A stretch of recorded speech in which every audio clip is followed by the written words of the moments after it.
Slowly relax.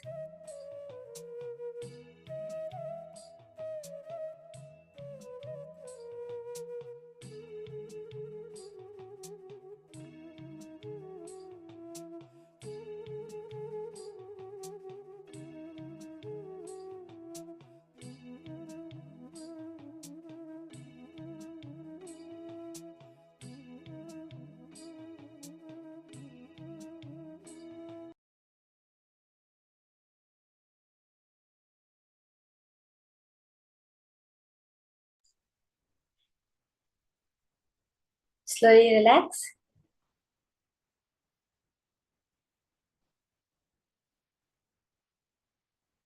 Now we're going to be entering into the power manifestation session.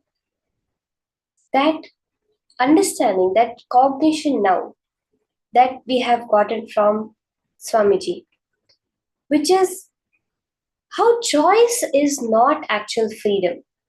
There's a very beautiful, subtle point in this, how choice is not freedom, that we have to understand. Let's say that you have a million choices in front of you. Okay? Now, you have the choice of orange, blue, green, yellow, red, white, all of these. The minute you choose one, right? The minute you say, okay, I want to have red color, all the other choices are no longer available to you. Swamiji says choicelessness is freedom. Now, why exactly? See, when you choose one reality, you have already excluded all the other realities, all the other possibilities. But when you stay in the choicelessness, the million possibilities, the infinite possibility is always available to you. The minute you choose one, you no longer have the others. But as long as you remain in the space of choicelessness, all the choices remain available to you. And when you decide to step back, to say, I am not going to decide, I am not going to choose, then Paramashiva himself directly starts choosing for you and running your life. In that space, we're going to enter into the power manifestation. In this round of power manifestation, we're going to be doing the power of storing large information. The power of quantum memory, being able to store large amounts of information in your brain.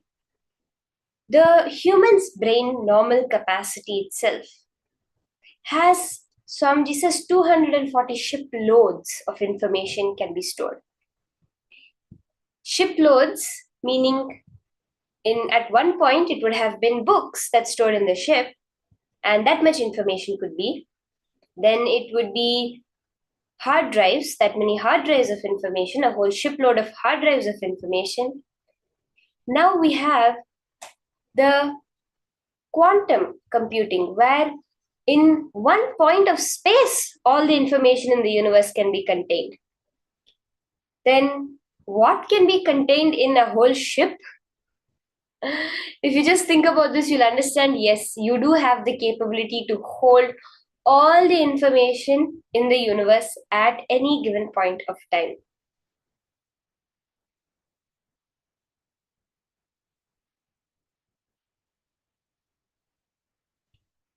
Yes, Alexandra, there will be so many unknown possibilities that you do not even realize are there, and you do not even give them a chance to manifest because you decided to choose.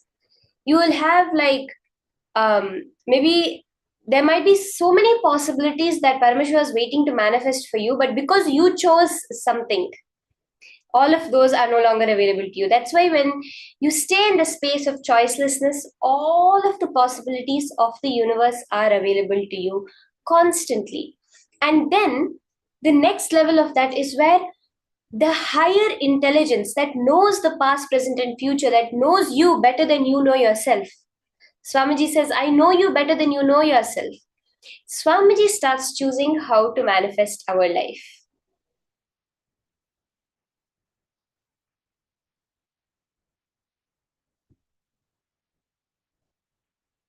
So let's start with the Shastra Pramana. for the power of storing large amounts of information.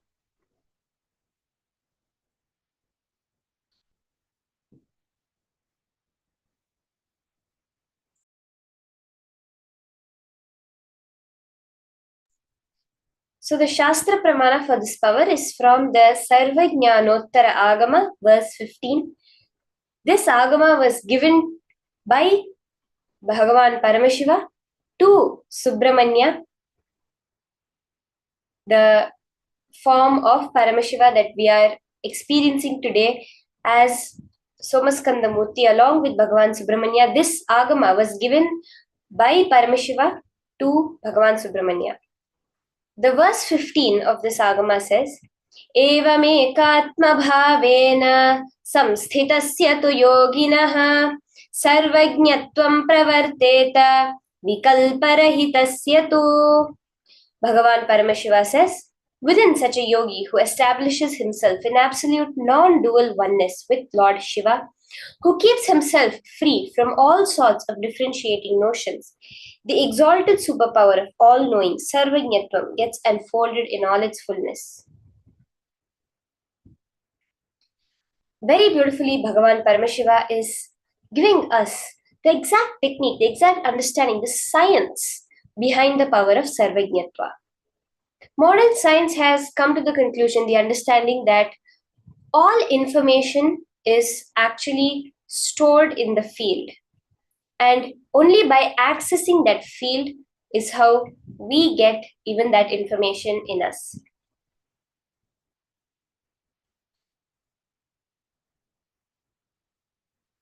There is a very beautiful Apta Pramana for this power.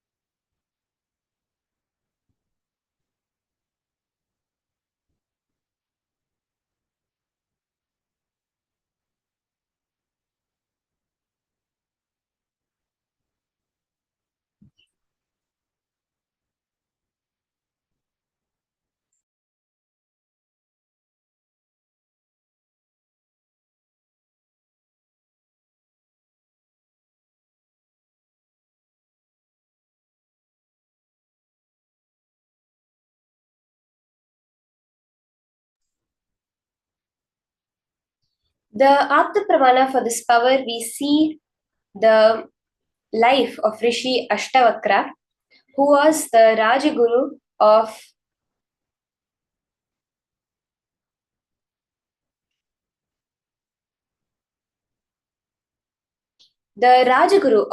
Janaka, who was the king of Mithila, Sita's father. The whole birth and the life of Rishi Ashtavakra is very beautifully demonstrating this power of quantum memory. So there was a Rishi named Uddalaka, who is very famous for his knowledge of the Vedas and scriptures, and he had so many students. One of his disciples was Kahoda, who Uddalaka was very pleased with Kahoda and gave him his only daughter, Sujata, in marriage. And even after the marriage, Kahoda continued to reside with Uddalaka and used to teach in the Gurukul. So in due course of time, Sujata became pregnant.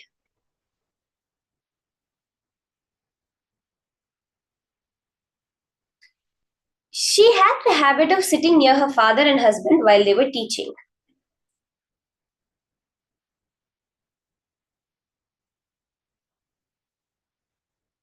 So when, as Sujata was sitting there, Kahoda was not as learned as Uddalaka yet. So he was not equally skilled.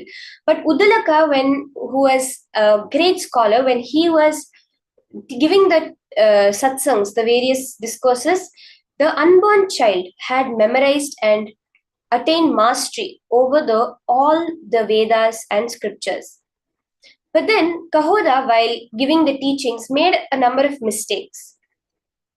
And not able to bear these errors, the child started correcting his father from his mother's womb.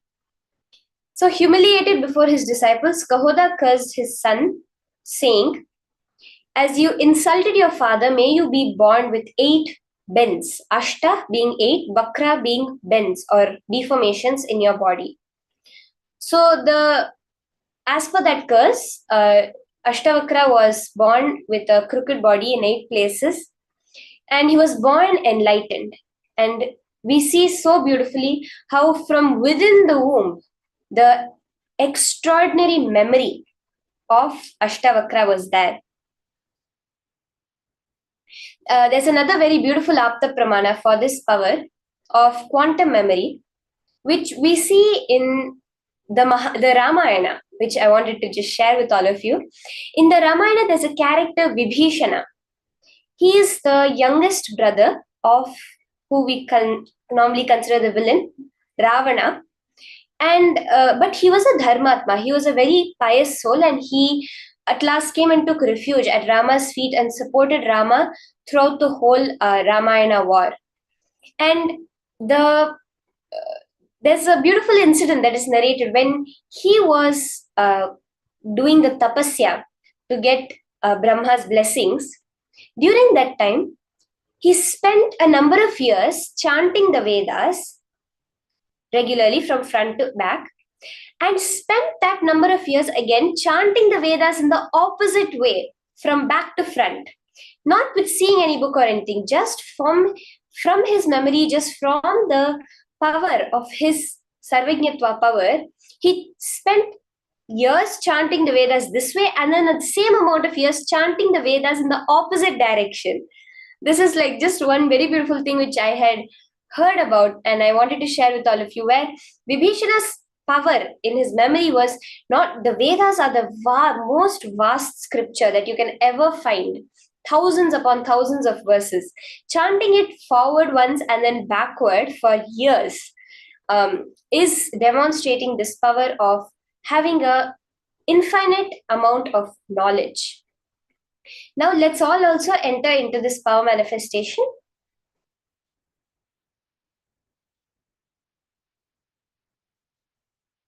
We're all also going to be now manifesting this power of Sarvajñatva, of quantum memory, being able to store an infinite amount of information and reproduce it. Swamiji himself has demonstrated this power in his childhood many times, and even all the people who have worked with, who have lived around Swamiji, the Adinavasis, would have also seen the Balasans, how much Swamiji's recall is, like, to the detail. Let's now see this example of the Atma Pramana from Swamiji himself.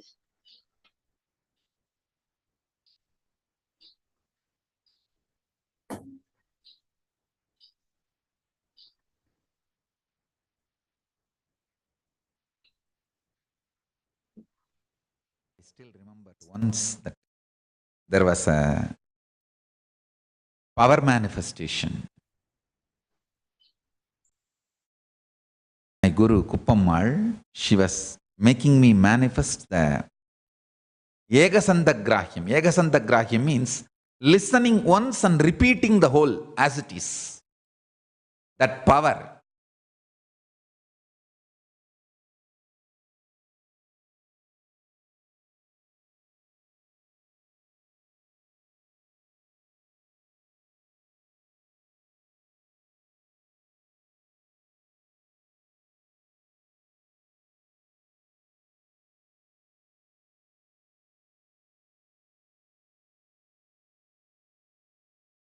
There was one senior Hindu leader who was visiting Tiruvannamalai, and my Guru Kuppammal has taken me to meet him. There she told me that I have to demonstrate this power. I said, your blessings, I'll do it. And that Swami was asked to choose. First he chose Shiva Puranam. They chanted the Shiva Puranam. I repeated the whole thing. Only once they will chant and I have to repeat completely. no one was expecting he will choose a very complicated first Tiruppugal.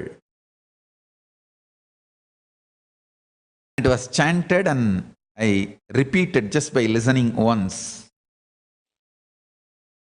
முத்தைத்தரு வத்தித் திருநகை அத்திக்கிரை சத்திச்சரவணம் முத்திக்கொரு வித்துக்குருவர எனவோதும் முக்கட்பர மற்குச் சுருதியின் முற்பட்டது கற்பித்திருவரு முப்பத்துமு வர்க்கத்தமரர் மடிவேண பத்து தலை தக்க கணைதொடு மொற்றைக்கிரி மத்தை பொருதொரு பட்டப்பகல் வட்டத்திகிரியில் இரவாத பத்தற்கிற தத்தை கடவிய பச்சை புயன் மெச்சத்தகு பொருள் பட்சத்துடன் ரட்சித்தருளுவதொரு நாளே. பத்தற்கிற தத்தை கடவிய பச்சை புயன் மச்சத்தகு பொருள் ரட்சித்தர் அருளுவது ஒரு நாளே.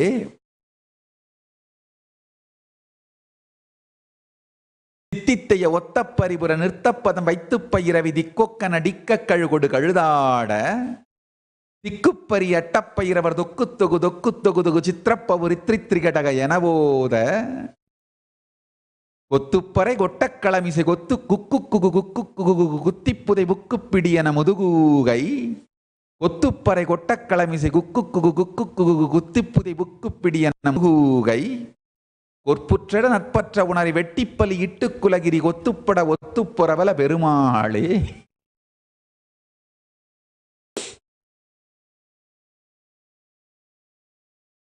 Is a song somebody recited, and only once I heard and I recited the whole thing as it is.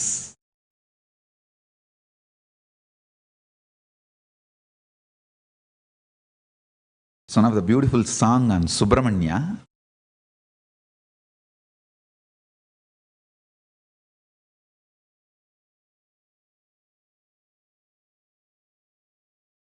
Power manifestation of Ekasantagrahya.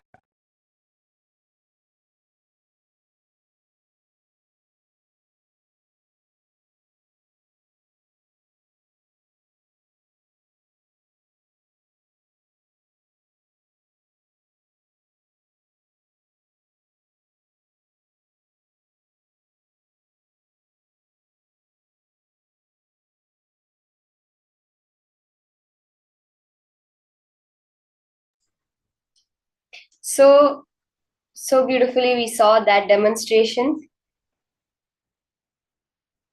from Swamiji himself of this power of Ekasandagrahi, of quantum memory, how just being able to store so much information. And I've heard sharing so many times from so many people how just Swamiji knows where everything is. He knows each and every adinam, each and every ashram, how many cups, to that detail. How many cups are there in each and every adinam around the world. Swamiji has all that information stored in just that quantum memory, just through the power manifestation. Now, for this first round, we're going to be doing a set of images. Okay, we're going to all be sitting and watching the screen. Okay, watch the screen through your third eye. There is going to be a set of images projected, and after the whole thing is done, you're going to note down the names of all the images you saw. When you're looking at the screen, just be in the space of unclutching. I'll tell you one very powerful way to do this. Put your complete attention on your third eye. Let your awareness either be in your Sahasrara or in your third eye. When you do that, automatically the thoughts drop and all the information directly goes in. Actually, when a child is before the age of 7, they are in a brainwave state called theta brainwaves. So within that few 7 years, you have to learn so much: social habits, patterns, how to interact with people, how to talk, how to walk, how to brush your teeth, how to eat your food. There's so many things they have to learn, right? So they have a certain brainwave pattern called theta brainwaves. At that point, there's no filter. Everything they see immediately goes in. Actually, we all have this capability. Even now, everything you're seeing is stored in you, but you're not having access to it.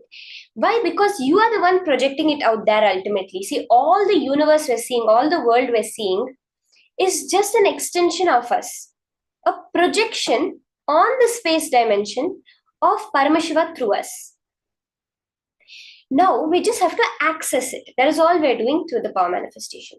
So put your complete awareness on your third eye and intensely look at the screen and see the pictures that are going to be flashed now. Okay, we'll have a few seconds on each picture, and then at the end of it we'll have a few minutes to note down whatever they recall through our third eye. Whatever third eye is recalling, we'll write it down. Let's start.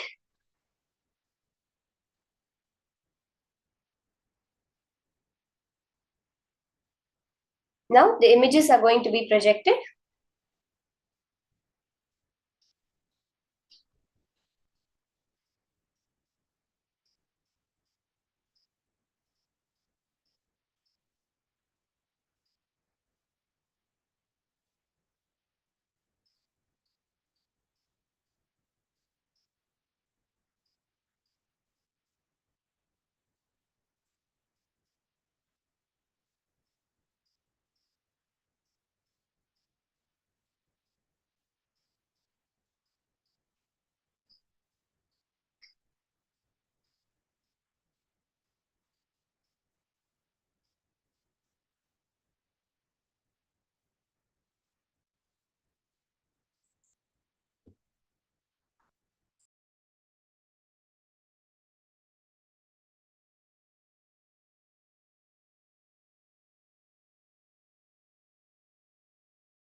Okay, now you can start penning down and post in the chat all the images that are coming back to you through the third eye. Okay, write them in the order. Let's see how many images we can get in the exact order. Just visualize Paramashiva, hold Paramashiva. Do not try to do it like a logical process. Oh, okay, this image comes. Okay, that image comes next. No. Oh, I remember this. This comes first, so that comes first. No, don't go like that. Just connect to Paramashiva, connect to Swamiji, and let your third eye tell you what the order of the images are. Now, this information is already stored within you. It is just that you need to access it. That will happen through the third eye. And once you have written down, you can post it in the chat. You can chant the Mahavakya. Let the images come to you. Do not try to remember it. Let them come to you. Let your third eye give you the answers now.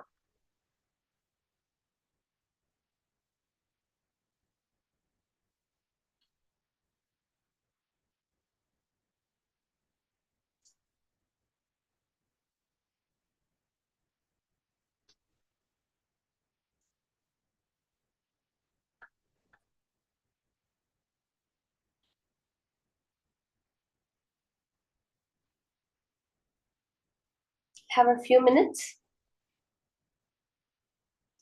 to finish writing down.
Okay, let's verify now. All of you who did the manifestation, you can now type down in the chat and put your answers.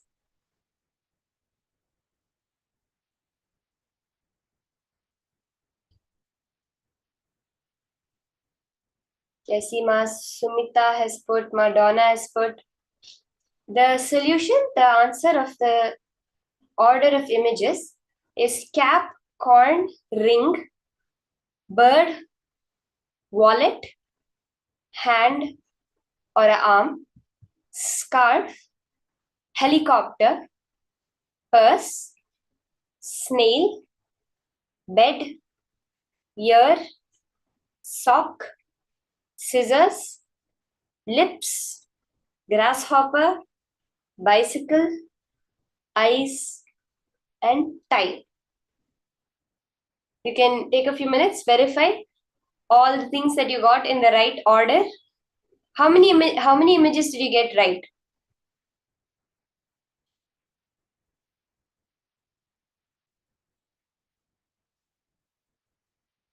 Out of these 19 images? Okay, Ma Amsakala got 11. Ma Yogamalar got 11. How many in order, Ma? You can post how many you got and how many in the exact order that you got. Wow, Ma Geetanjali got 17 right.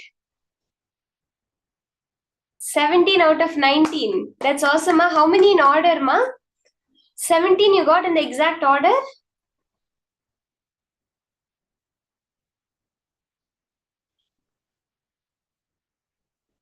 Okay, Ma Ashini got 10 items.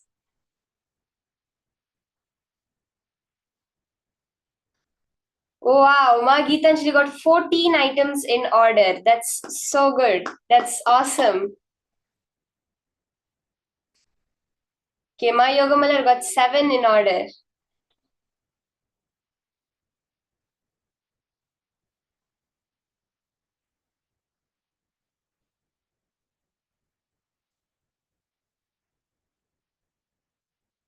Let's all post how many we got exactly in the right order. The first round itself, so many people manifesting so beautifully. It's awesome to see.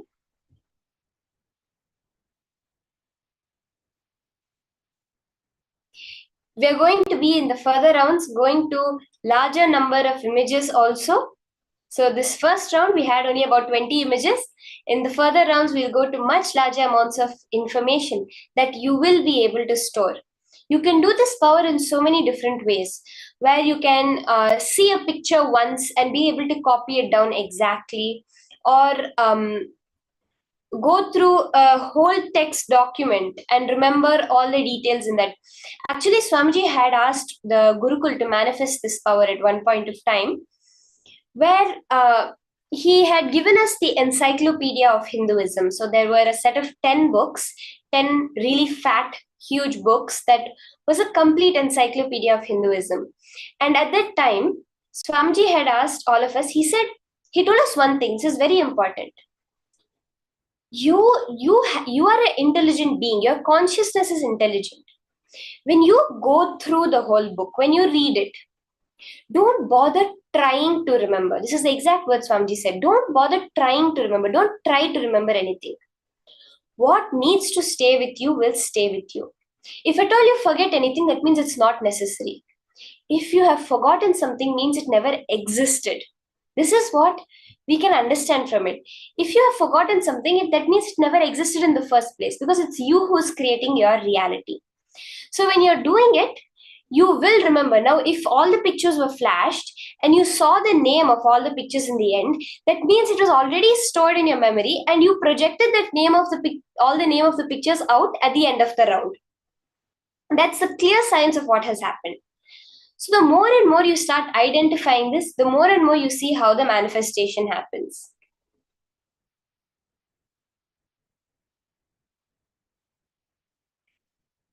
This power manifestation that Swamiji is giving us, in so many ways, the way you manifest it, the way you play with it will make the powers manifest more and more.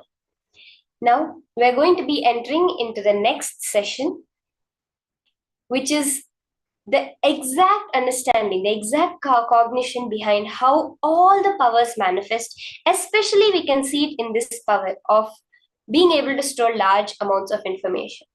Now, our own binary logic, our logic will tell us that if I have to learn something based on our school days, based on the conditioning, I have to learn, I have to study it this many times, and even still I may forget it. I have to do this much work, and then I may be able to remember it. But Swamiji says, no, you are a multi-dimensional being. In this round, we're going, in this jnana, in this powerful cognitions from Swamiji, we're going to be understanding about this multi-dimensional activity, what it is and what it means for all of us. Let's now listen to these powerful cognitions from Swamiji himself.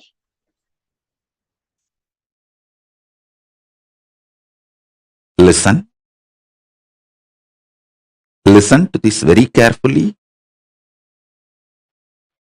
If you have attended the programs with me, Inner Awakening or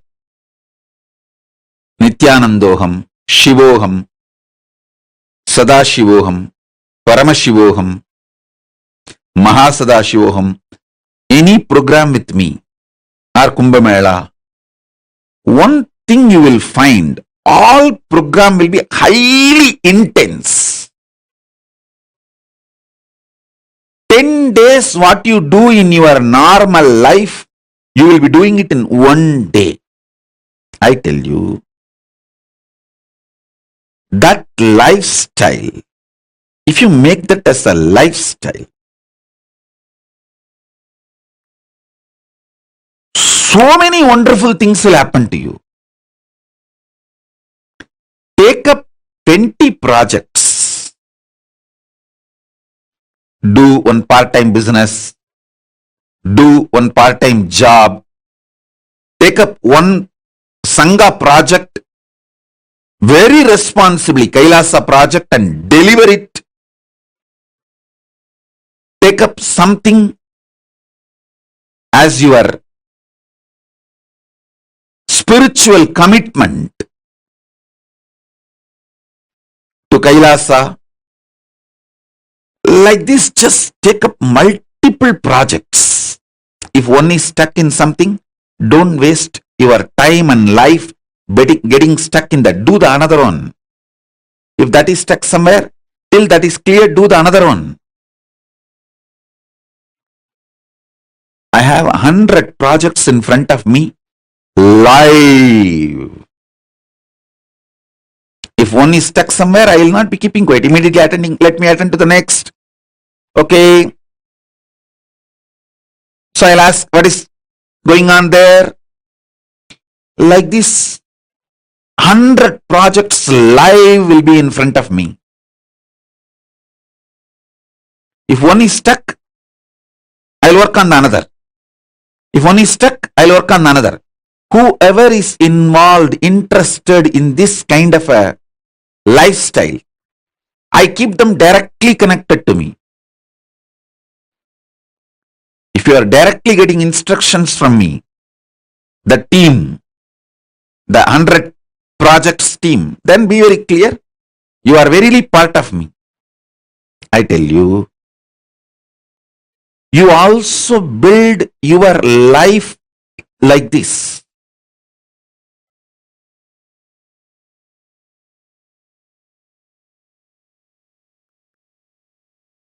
The residues, hangovers related to sex, sleep, food, all these three is one and the same. All these three will just evaporate. You will enjoy the real food, you will enjoy the real sleep, you will enjoy the real sex, but you will not be having the hangover. If you make yourself active, alive, pick up multiple projects without fear. If you attended any of my program, whether Shivoham, Nithyanandoham, inner awakening, or Sadashivoham, Mahasadashivoham, Paramashivoham, directly physically conducted by me, you would have seen 10 days what you do in your life, you will be doing in 1 day.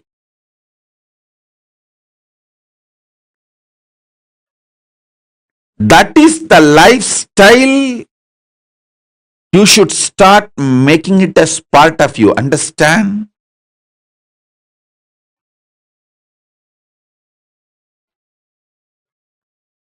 It is all about sitting for a few days and organizing yourself.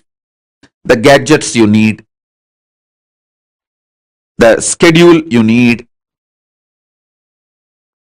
and courage you need, confidence you need. Just for a few days, you need to sit and organize. Maybe a week. But once you organize yourself, at least 25 projects. Decide you are a Paramashiva, so you have 25 heads. You should do at least 25 projects. In my case, I decided, I am Paramashiva, not just with 25 heads, 75 eyes, 50 hands. So I will do hundreds of projects. You guys start at least with 25 projects. Every day there should be minimum of 25 things to do. Don't try to cheat yourself. Oh, going to restroom, one project. Washing, that is another one project. Don't try to cheat yourself. A solid projects which will give the result with a 2 or 3 months end, which you will be able to complete it in next 60 days to 90 days. Like that, take up some 25 projects. This multi-dimensional activism will remove brain fog, stomach fog, the veil you put on yourself. Most of you have arrested yourself with your fears, destroyed your life with your selfishness. Extreme selfishness. That's the right thing. I'll use the word. Extreme selfishness. You think, oh, if I do all this Sangha work, I may not have time for this, my personal work. I tell you, do Sangha work, KAILASA work, you will see how much inner space expands and the kind of a training, understanding, everything you have.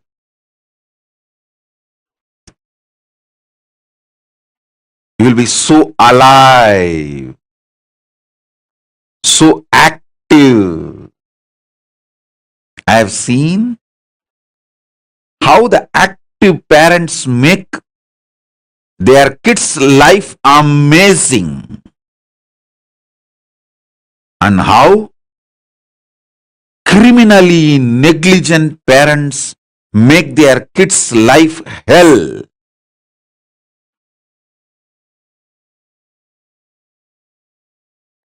These criminally negligent parents teach the same cunningness to their kids.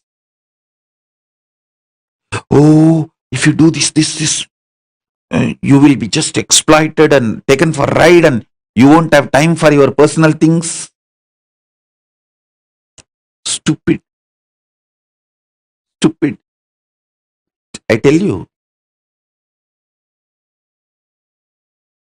this active lifestyle takes away tons of sufferings.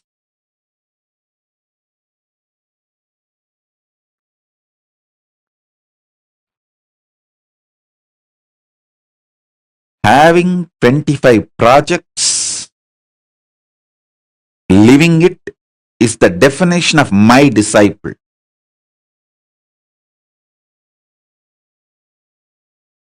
That's what is the meaning of having 25 heads.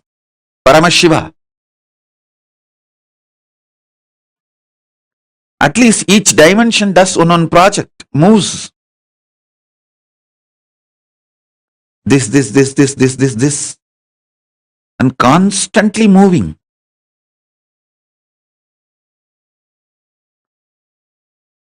If you are living in your home, in the 25, at least 5 should be related to your wealth generation. 5 can be your pleasure. What do you call as pleasure, excitement, joy? Your romance life. At least 5 should be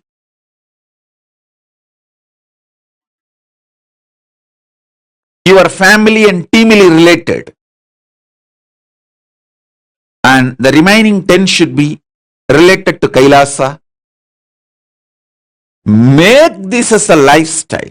I tell you, I'll infuse Paramashivatva in your life. Infuse wealth, health, fulfillment.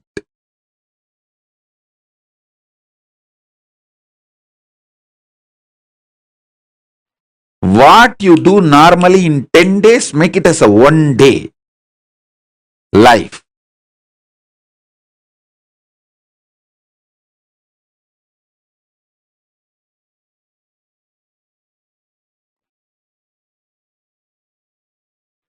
In Kannada, there is a beautiful proverb. Kayakave Kailasa. Activism is Kailasa.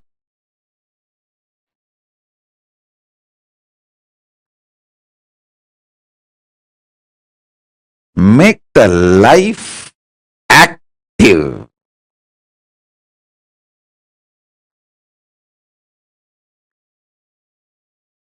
Fundamentally, this 8 Kala Puja in temples, all these are made to keep people active.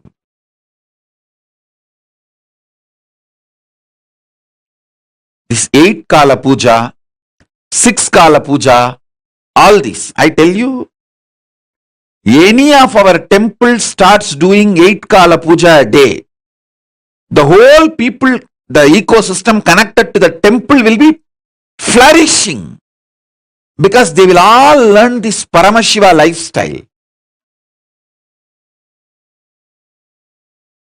Listen, I have done thousands of attempts. I succeeded millions of times. I have done thousands of attempts. I succeeded millions of times. I might have failed hundreds of times. You may not understand this calculation. How? 1000 attempt, hundreds failure means, 100 failure means, then it should be 900 success. That is what is your logic. No. The logic of life is not mathematics of your mind. When you attempt 10 times, 5 times, if you have failed, 5 times you will be successful. In that level, your logic and the mathematics is one and the same. But when you raise your attempts to 100, in 100 attempts, even if you fail 25 attempts, you will be successful 100 times. The logic changes. Listen carefully. When you are infusing life into you more and more, the logic changes. If you attempt 1000 times, you may fail 100 times, but you will be successful million times. Because the logic while you are attempting 1,000 times is different from your mathematics. I will repeat, listen. When you are attempting 10 things in your life, if you fail in 5 things, you will be successful in 5 things. When you are attempting 100 things in your life, if you fail in 25 things, you will be successful in 100 things. 100 times.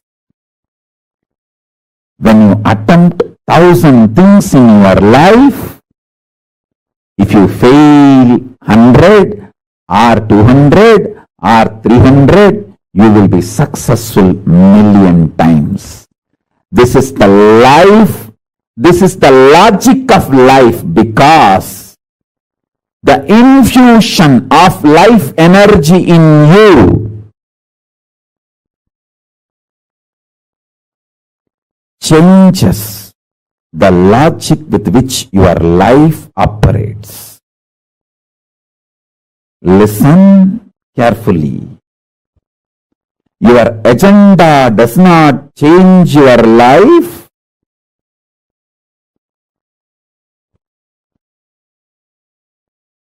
Your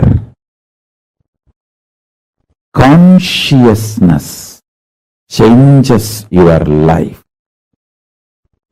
I am here to change your consciousness. Stop attempting 10 times. Stop attempting 100 things. Start attempting thousands of things simultaneously, spontaneously, intensely, continuously. Understand this logic of life. I know clearly what I am supposed to manifest and create. My focus, and I can see every day I am infused with more and more Lakshmi. Because my Lakshya is right, I am intensely showered with Lakshmi.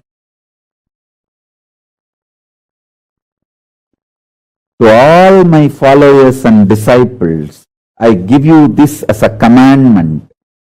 Thou shalt try multi-dimensional, multiple atoms, multiple actions, multiple level, consistently, continuously, intensely, spontaneously, again and again and again.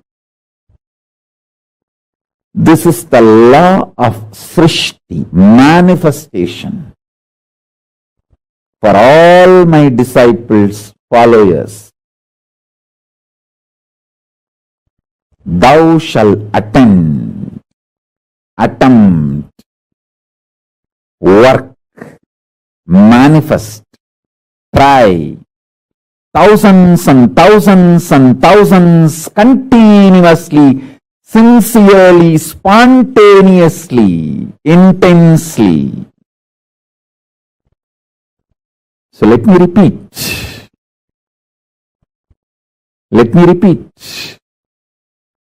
If you attempt 10 things and fail in 5 things, you will be successful in 5 things. If you attempt 100 things at a time and you fail in 25 things, you will be successful in 100 times, in 100 things. If you attempt 1,000 things, if you fail even in 500 things, you will be successful in million things and million times. This is logic of life. The logic of life is not maths of your life. Statistics of the life is different. State of life is different. What you think as statistics applies only to the lower existence. The state of Paramashiva. The logic of the state of Paramashiva is different. Now I am revealing this cosmic secret to all of you. This is the cosmic secret, the Paramashiva's secret of creation, manifestation, Srishti. The secret of Paramashiva's Srishti is this. Understand this law. Understand this logic. Start. You will be Paramashiva. You will manifest the manifestation of Paramashiva. You will create the creation of Paramashiva. I have seen in my own life. I have seen in my own life Paramashiva manifesting as Nithyananda Paramashivam. I am absolutely focused on my right goal, and I attempt thousands and thousands of things simultaneously, spontaneously, continuously, sincerely, intensely.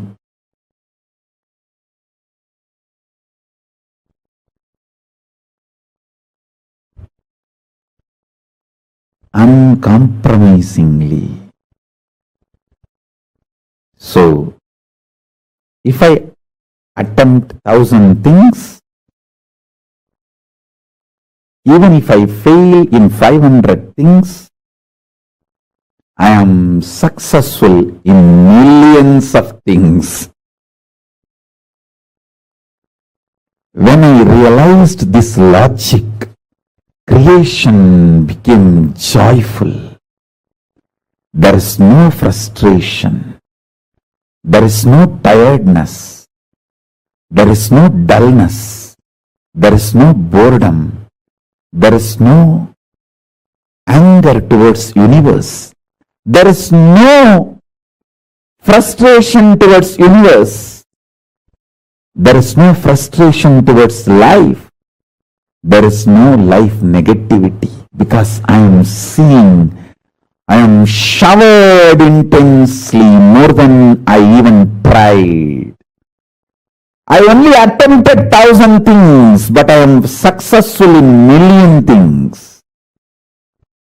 Then why will I have any anger towards life? I am eternally grateful. I am fulfilled, overflowing. This is the secret of creation, Srishti in life. All my disciples who follow me, who consider me as your guru, master, guide, teacher, friend, philosopher, all my followers, anyone who has a sympathy, love towards what I am teaching, this is the commandment of Srishti for all of you.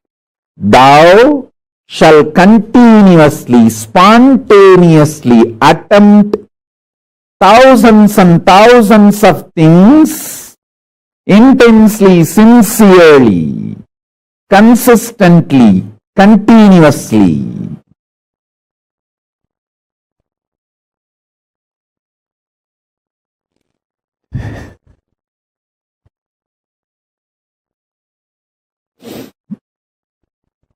I am revealing how the macrocosm functions, Paramashiva's truth, cosmic truth, and how I manifested in this incarnation as Nithyananda Paramashivam. When you know this too, you can just internalize this and manifest it as Paramashiva in you, in every level.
what Swamiji revealed in this, through this one satsang, is a very, very important truth for all of us to understand. The way Swamiji explained, right? Many times we all carry this constant powerlessness or incompletion in our inner space, and letting that constantly manifest outside. We limit our own possibilities to ourselves by saying, okay, only this much I can do one at a time. This is all I can do. This is all I know. This is how much I will do. We put all of these sort of restrictions to ourselves, and we stop acting, we stop responding to life from the multidimensional being that we are. And instead, we all stick to the same single understanding in life, saying, this is all I can do, this much only I can do, this is all I know. That's all. We just stick to that. And we stop expanding in life. See, understand, the biggest, the most worst thing that you can do to yourself is putting yourself in the delusion that you can only do one at a time. Swamiji actually tells Swamiji will tell us that is the biggest poison that you can insert into yourself. Because the moment we put that, right, we cut off the possibility of us exploring our own capabilities, let alone doing it. Even exploring, we'll just deny to ourselves. We'll just say, oh, I know it's not going to be possible. Before even trying, we will decide and deny that possibility to ourselves. That denial that we do to ourselves is what is the biggest crime that we do against ourselves. Are you all understanding? So every one of you that are here, we are all naturally multidimensional beings. Inside of ourselves, we have this multidimensional activity. We have this multidimensional possibilities of our own self, which we largely deny to ourselves. Only when you manifest, or only when you acknowledge and attend to your paths, which can be manifested continuously from outside, that multidimensional activity is simultaneously, spontaneously doing multiple things, is your natural way of consciousness. But stop believing that, your mind can only focus on one thing at a time. That is the biggest lies that you can tell to yourself. Swamiji gave a very simple logic, right? When you are attempting 10 things in your life, if you fail in 5 things, you'll be successful in 5 things. When you're attempting 100 things in your life, if you fail in 25 things, you'll be successful in 100 things, 100 times. When you attempt 1,000 things in your life, if you fail in 100 or 200 or 300, you will be successful 1,000,000 times. That is the logic of life. The more you take on, the more you expand, the more you take on, the more you expand. The more you take responsibility, the more powerful you become. After that, it doesn't go in a linear way. It just exponentially multiplies. Understanding? Let's all do one very quick exercise. Every one of you write down how many times in your life you have decided you will not do, and you stop taking projects, you stop taking responsibility because of your simple fear that you're afraid that you will not be able to do it. Just organize yourself. List at least 25 projects that you can do right now. Don't worry about, oh, do I have the resources? Will I be able to do it? Don't worry about all of that. You just do this. List 25 projects that you can. Come on, write. Every one of you, please write down.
Yes.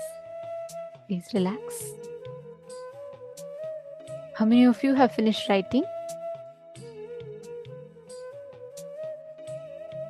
See, many times we all, fundamentally, we all believe that we all need not have any external, we all don't have enough capabilities. Without external support or external resources, we cannot manage so many things.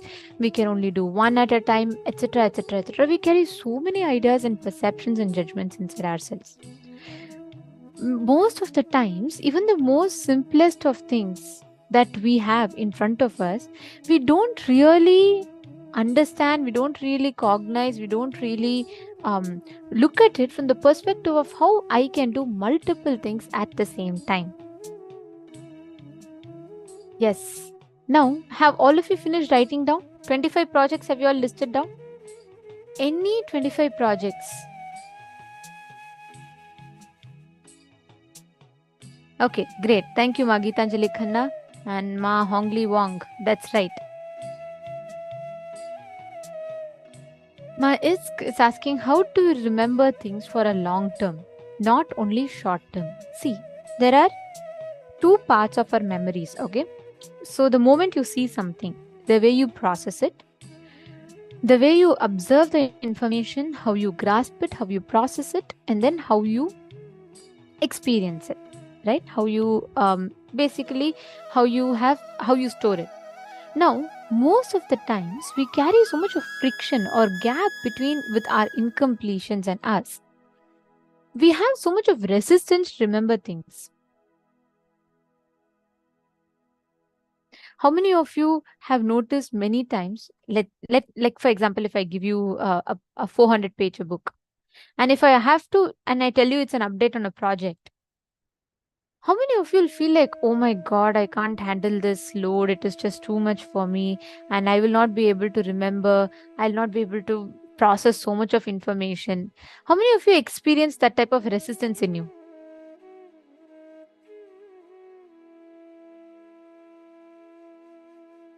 Understand, the same thing if I give you a 400-page thriller novel or an interesting story, you read it. Because in our brain, we have resistance to processing information which we build. That is why, because of our resistance to take responsibility. Whatever demands responsibility on the outside, we always tend to resist it. We always tend to say, oh no, this is all I can do. This much only I know. That is where the problem starts. Understanding? Ma Hongli Wang, right? Oh, sorry, Ma Anne Marie. Ma Virupaksha is asking. So, washing, cooking, cleaning, puja, meditation are not to be included in our 25 projects? Okay, tell me, if I ask what you did from morning, what will you tell? You will tell, I was translating, I prepared. Or will you tell, I woke up from my sleep, then I brushed my teeth, then I was breathing. Oh, once more I was breathing, and then I had my breakfast. No, right? It is part of your lifestyle. Correct? It is just part of the way you live, the way you carry yourself. That's your life.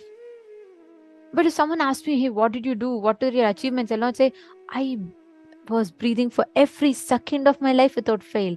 And I made sure my heart was beating properly. I made sure my digestive tract was working properly. No, that is just a part of us. And these are all independent activities. Same way, your everyday life is not counted as a project. If you want to give yourself a certificate for that, then you're reducing your capability to only doing that much. That is not your capability. You can do much more.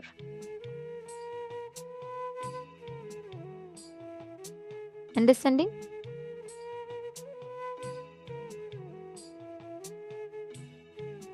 Okay. So you should have projects. Take up projects that demands you to expand. Ma Geetanjali Khanna saying, Swamiji said, treat your body as the fourth number. Please explain. Swamiji said to treat it as fourth person. Like, see, Swamiji is basically saying, most of the times we are so closely bound with our body. We are constantly like, we don't want to let anything happen to our body. We are in that fear constantly. And what we do is we are so attached to the ideas of I, me, and mine that we carry. If you just work on it, understanding that it is like a third person, means it is also one more thing you should take care of, but that is not your only goal in life, then you will start focusing on the most important and bigger things, which is mainly important for the purpose of your life. So many of us think, oh, let me just make sure I'm taking care of my body. We become so possessive. And we think that's all is life. No. That 6 foot form of yours, beautifying it or trying to keep it fit alone is not the purpose of your life. You're trying to keep it fit for you to achieve a certain purpose in life. But that latter half is almost always forgotten. That is what Swamiji was explaining. Now, Virupaksha is saying, but still there are only 24 hours in a day. Yes, when you take responsibility, you will expand. You will penetrate into time. I have experienced this so many times. When I'm just, let's say, I'm having one thing to do. And even if I think I'm so meticulous, so organized, and I put all the things for me to do, I will still feel like, oh, there is not enough time. Even if I just give you one project, always our mind works like that. When you demand of yourself, you all should know how Swamiji attends, right? Swamiji will be getting all the important updates. He will be making decisions. At the same time, he will be attending to blessings requests, boons requests. At the same time, he will be knowing what exactly is happening in every adinam, guiding them, receiving information, processing all of this at the same time. That is the way Swamiji is. He lives in his multi-dimensional being. He's an embodiment of totality, like the whole thing as multi-dimensional being.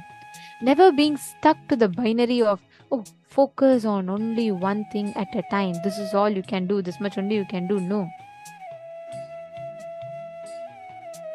You understanding? Every one of you, just make sure that you are taking up multiple projects and expanding. Never be stuck with the idea, I will only be able to do only this much. I cannot expand more than this. The moment you tell that, you are cutting off your own wings. You're cutting off your ability to do more without even exploring. You take up 100, you take up 200, you fail in 10, no problem. That failing is not a problem because you're in the process of attempting. You're just trying to do. But without even trying, without even doing, giving up is the worst thing that you can do for yourself. How many of you have finished listing down 25 projects? Please put yes in the chat. Can you all please put you have finished listing down?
Yes.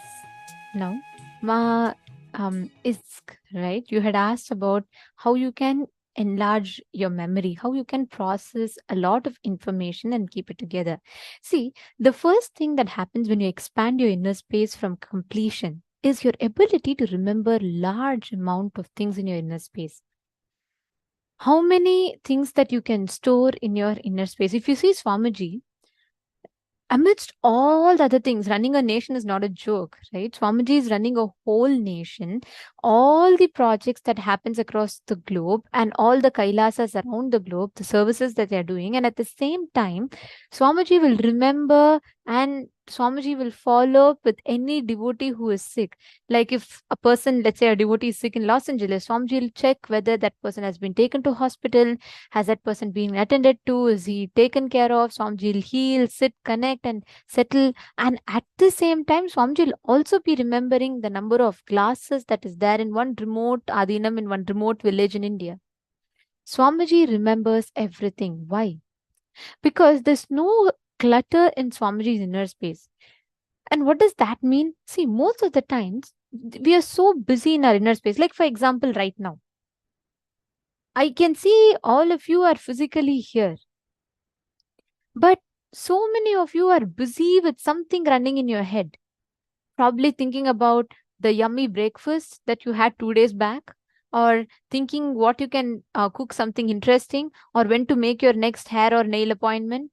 That is exactly how most of us function. We are here physically, but our inner space is so cluttered with constant thoughts that is coming in our inner space and not being here. So when you unclutch, when you bring completion in your inner space, your inner space expands. And when that inner space expands, anything you see, you will simply remember it and store it. Most of the times, we look through a layer of incompletion, so we don't see reality as it is. I'll tell you a very beautiful incident from Swamiji's life. So every day when Swamiji was in Bangalore, right? So Swamiji was traveling every day to a particular place to attend some healing or some work. And at that time, Swamiji and Swamiji's driver, like one of the sannyasis, used to travel by a place. And what happened was once they lost the way or something like that. And Swamiji was trying to tell him to go to that road where Swamiji is giving him a landmark saying, there's a mosque there, right? Can you go to that road? And this guy does not remember or recognize. He says, no, Swamiji, I don't know any other road like that. Then Swamiji is like, no, there's a huge, big mosque standing there. He says, no, Swamiji. Swamiji is trying to give so many hints. Swamiji is trying to say, okay, this is like this, the color is like this is how big it is and all of that. He keeps on insisting, no, Swamiji, I have never seen any such thing. It does not exist in no roads I've taken. Maybe it could be another driver, but not me. Swamiji said, no, we have been going in that way only for the last so many days. And then Swamiji said, he like thought for a few minutes and then Swamiji just gave another thing. Swamiji said, okay, you remember the road where there's a Hanuman temple? Then even before Swamiji could finish, this disciple was like, oh yes, Swamiji, I remember that Hanuman, this color temple, this color wall, and it is there. I know which road it is and I exactly know where to go like that. And he took Swamiji. When they actually went to that place, right next to the temple, there's at least a 4 times bigger mosque that was standing right next to it. But because this disciple had a selective thinking and he already had a filter in his head, he screened out automatically the existence of such a big building. Many times, if you notice, when you're hungry, you will not recognize, you will not observe the most biggest other attractive offers of buildings that are standing right next to it. You will only be looking for restaurants. Your eyes, we all have the selective listening to life. Swamiji does not have that. Even when we are all giving a most important update to Swamiji or something most important is happening, that same time, with that and same equal importance, Swamiji will be attending to even something as small as maybe making sure animals are fed in one place. So for Swamiji, the intensity, the quantity and quality are same. And that's the key to manifesting enlarged inner space. Swamiji tells the exact technique to manifest this power. Listen very carefully. The exact technique you need to have to manifest this power of storing large amount of information in your inner space is having unclutched inner space. Make sure your inner space is decluttered. Make sure you're not having so many constant thoughts running in your inner space. That's the only thing you need to do. Rest everything Swamiji will take care. The manifestation will happen. You just stop cluttering your inner space. If your whole room is filled with furniture, from where can you fit new things? You need to declutter your room for you to refurbish your room better. Same thing. You need to declutter your inner space. Empty your inner space so that the divine can fill in. Clear? Does this answer your question, ma? Ma, Geetanjali Khanna, you're saying, is it possible for Swamiji to remember me too? Ask everyone in this room, how many of you feel here Swamiji knows you personally? Like Swamiji knows you. You're known to Swamiji. Every one of us will feel like Swamiji remembers me. Swamiji will know me. Ma, Geetanjali Khanna, you should know one thing. The moment you walk into Swamiji's breathing space, you are not a number for him. Swamiji always tells, we are not a number for him. We are a member for him. We are a being we are a potent energy, enlightenment, waiting to become, just waiting to happen. We are just waiting to be, becoming enlightened. So there is we are not just a number, and you need to know Swamiji will never forget anyone. Even I've been always amazed about this. Just for the little number of programs that I conduct, many times I tend to forget people. Like, I do remember a vast number of people, but many times you will notice me asking people in the program, is this your first time? I'm not very sure if I remember you before. But Swamiji, no matter how many Adinavasis come, no matter how many Gurukul kids come, no matter how many people come, Swamiji will never forget. I still remember Swamiji remembered the detail of one of the Gurukul kids' sister's friend who happened to come one day for darshan, and she went back, and Swamiji said, you remember you got your friend the other day? Your sister got her friend the other day and got blessings. Has she healed completely? So this Gurukul kid was like, Swamiji, what? No, I don't know any such thing. And then Swamiji is like, hey, what are you talking? You were only standing right next to me and during the darshan. And that kid was like, she didn't remember. Then after some time, Swamiji gave more hints, and she's like, oh my God, yes, Swamiji. But how did Swamiji remember that person? Even I don't remember. Swamiji does not forget anyone. The moment you enter into breathing space, he does not forget. So don't worry about forgetting. Firstly, secondly, he knows you much more than you know you. So don't worry.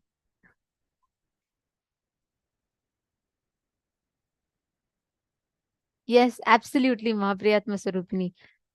Swamiji does not remember, Swamiji does not forget. Not just he does not forget people, even things, even the smallest of tasks.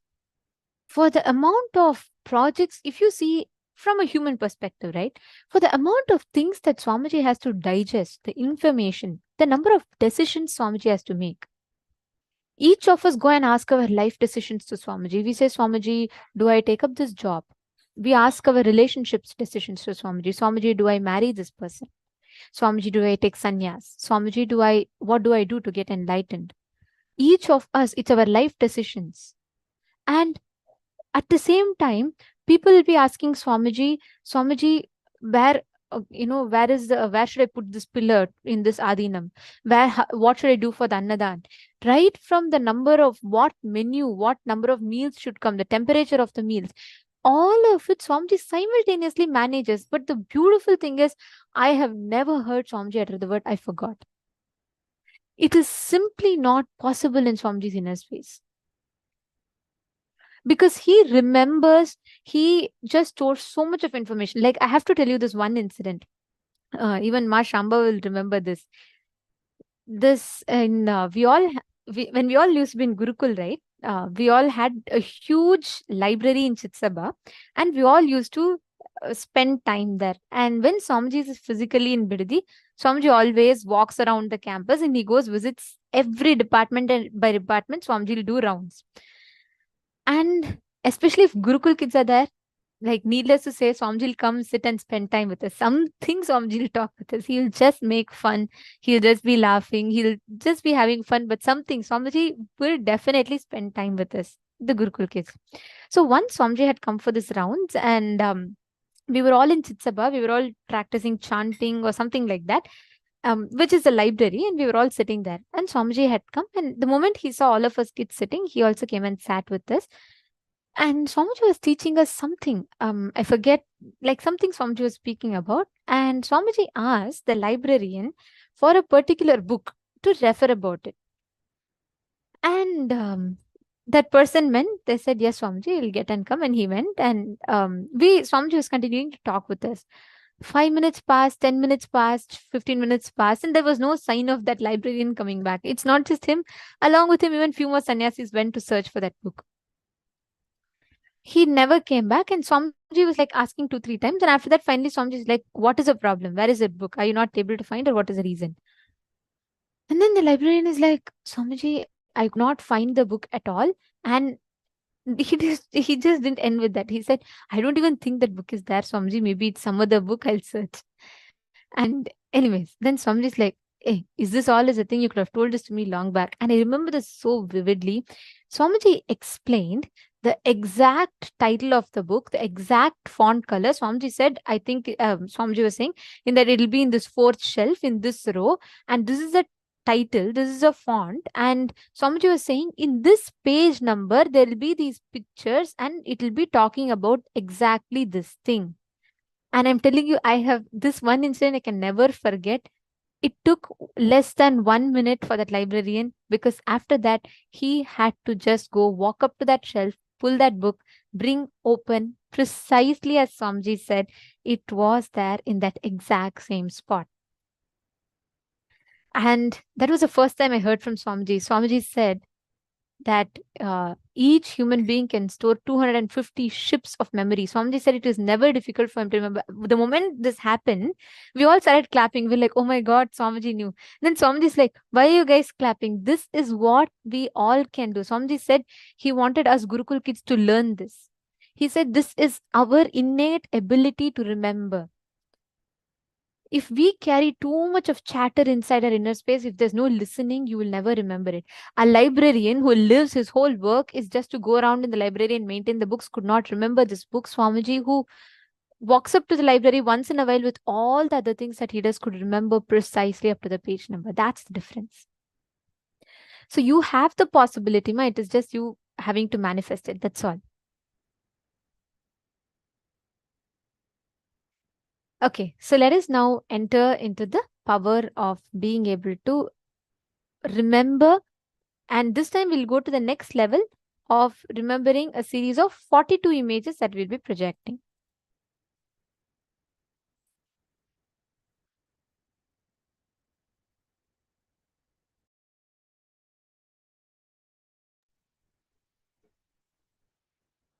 In the previous round, what we did was just 20 images. We started with 20 images. We had such phenomenal happenings. So many people were manifesting it.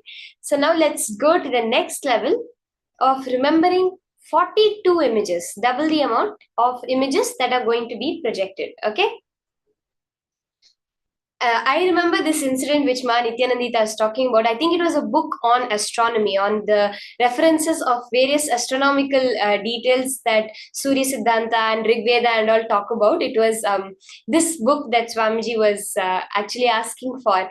And they had looked, and actually there was many books of the same book, and Swamiji even mentioned that. But yet the librarian had not found it, and when Swamiji said, they immediately found that book. This was like, I remember this incident also very clearly when Nithyananda was sharing how Swamiji just exactly knew where the book was, and even the page number. That was a book that I think I had started reading some time back, but the way Swamiji like just point out the exact page number of the book was like next level itself. And then the best part was Swamiji said this is a possibility for every one of us. It's not that, oh, he's an incarnation, he can do it. No. This is not even at the powers level, actually, if you see. It's the regular capability of every human being. As Swamiji says, these powers are not superpowers. They are naturally super. They are not supernatural powers. They are not something that is beyond the natural capabilities. By their nature itself, they are so awesome. They are so super for us all to manifest. So let's start. We'll have the series of 42 images projected. Again, look at it through your three eyes. Remember that you're not going to be remembering anything. You're not going to be actively doing anything. If I tell you if you have to hold something heavy, you're holding something heavy, is it easier for you to let go of it or to hold it? Or something simpler. Let's say you have a table and you want to balance the table on two legs. Now, is it easy for you to balance it on two legs or to just let it drop and it'll automatically balance on four legs?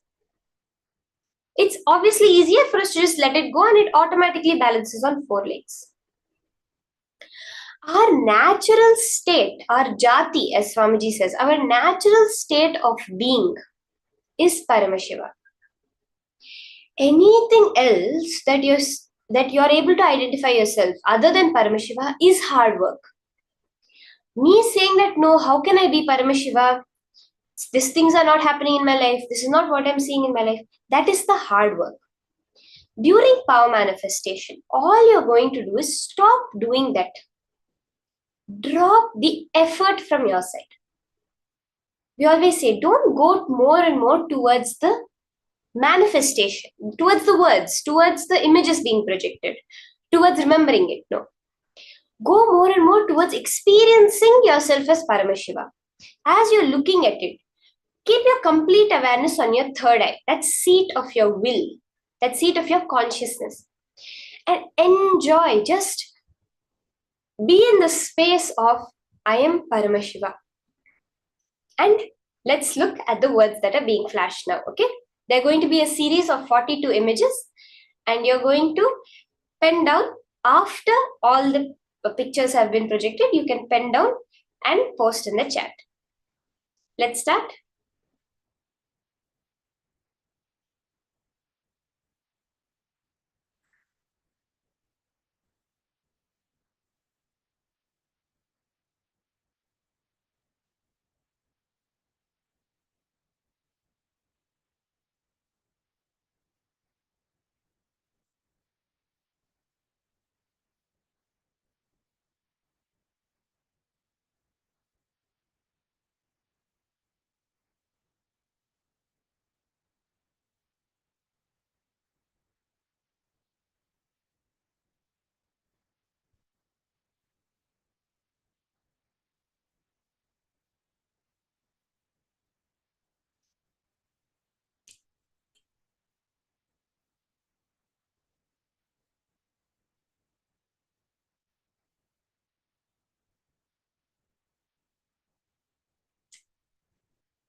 Now, chant the Mahavakya. Just visualize yourself as Paramashiva. You are sitting there now. It's not an image in front of your eyes. You are sitting there as Swamiji, as Paramashiva. The beautiful darshan, that feeling connection. Just unclench. You're not going to be recalling it from your memory. You're just going to let the third eye give you access to the cosmic memory. Do this purely as a manifestation. We are doing these as powers, not as the regular possibility of a human being. Without you thinking about it, without you putting any effort into remembering it, just your third eye will reveal the information to you. You can pen down, take a few minutes and pen down as many words as you're able to remember, as many of the images as you're able to remember.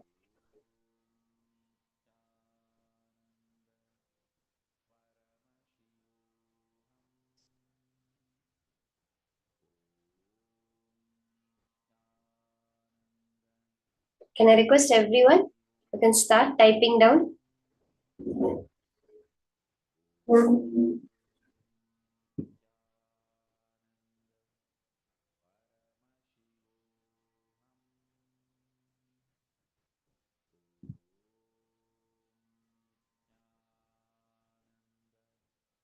Just let your third eye tell you the answers. Again and again, remember.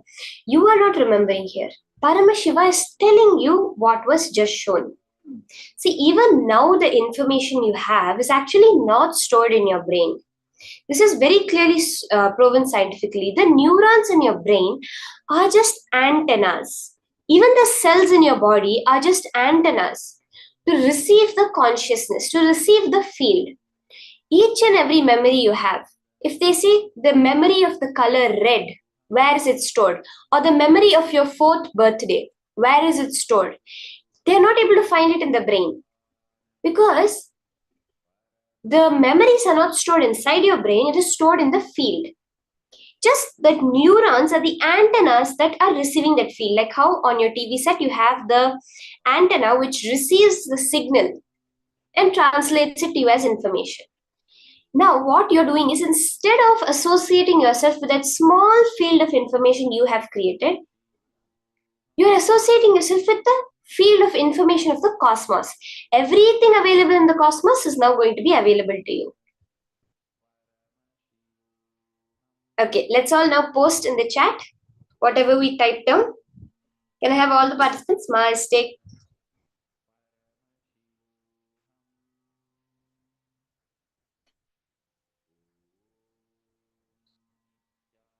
Jayanti can post in the chat what all your third eye showed you as the words, the pictures that were just flashed. Okay. We have people starting to post. Out of these 42 images, as many as your third eye is showing you, just exactly like that, you can post it.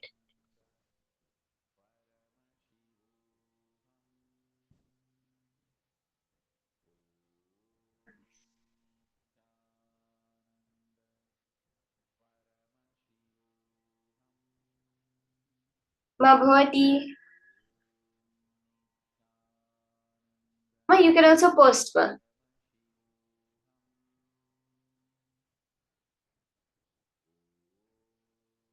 Ma Vera Agostino.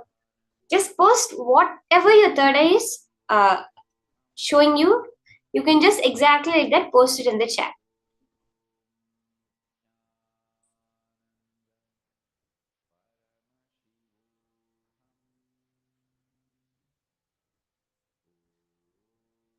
Okay, let's now verify the answers. Let's take a minute to verify what were these 42 images. Now, as I read out the 42 names, you can look through your list, note down how many you got correct and how many you got exactly in order. This is the important part. In the exact order, you will be able to see the recall happening. You'll be able to see Paramashiva showing it to you. Let's now verify.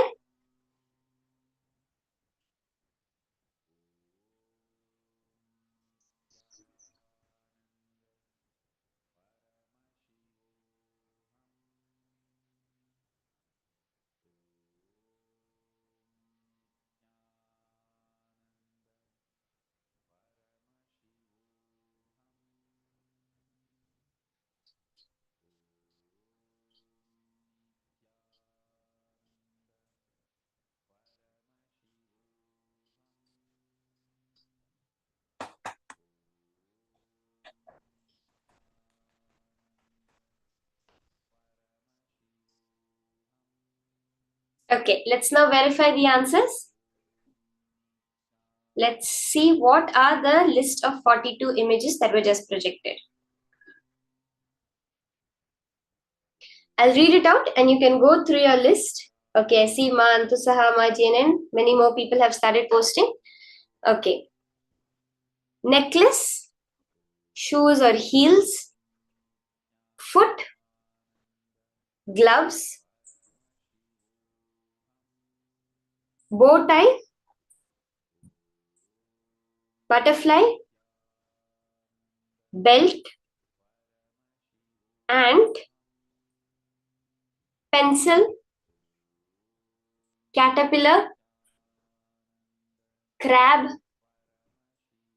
chopsticks, lamp, tongue, blender, alligator, bowl, watermelon, hat, ice cream, seahorse, turtle, starfish, camera, goggles, ball, rooster, octopus, horse, seagull, hot air balloon, dolphin, seal, the animal seal, skateboard, fireplace, a tank, lion, calculator, helicopter, and pen.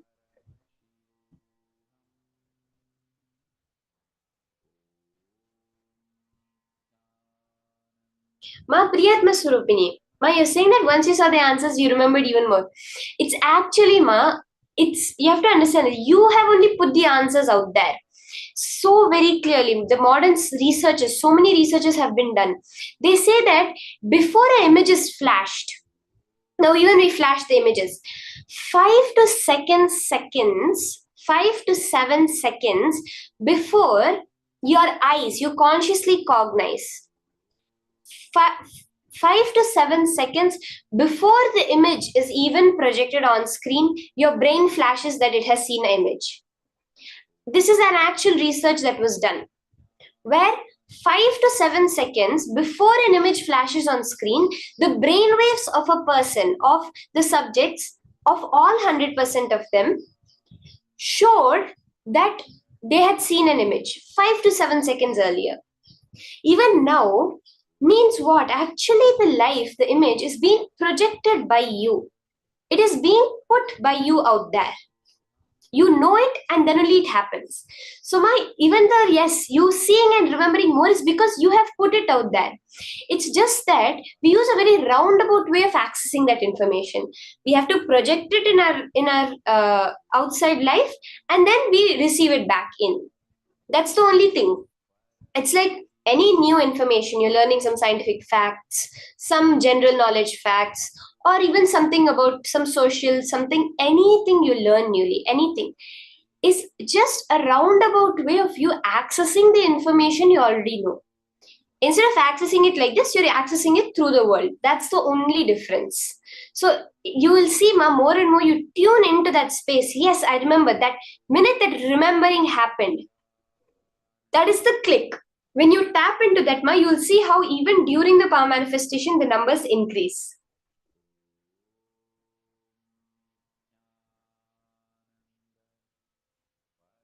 So nice. Okay, now we're going to be entering into the next session. This session is the key session of today. As we know, that today's whole day is about manifesting the inner space of Subramanya, which is Ajayatva. What is the secret for invincibility? This is what Swamiji is going to be revealing in this session. Let's now enter into these powerful cognitions on Ajayatva, invincibility from Swamiji himself. This is Sarvanyanotragama Vidyapada,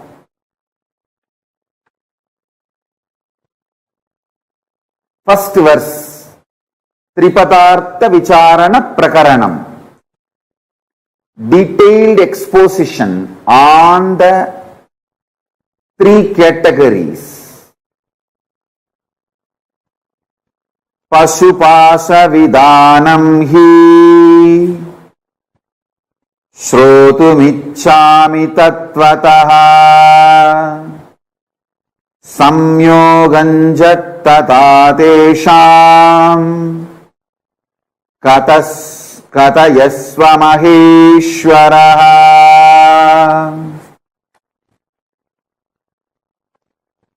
Adhyapashastataastesham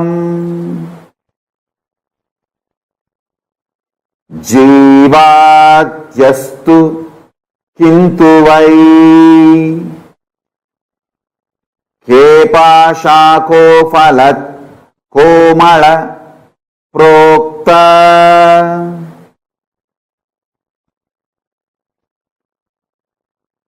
Kasmat bhatta pumaniti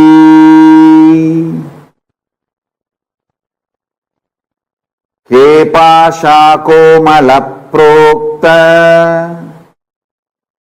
Kasmat bhatta pumaniti Patischakim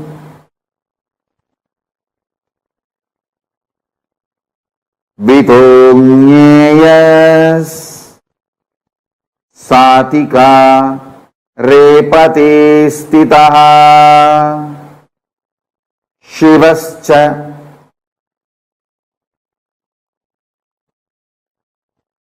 Kidrisha Prokta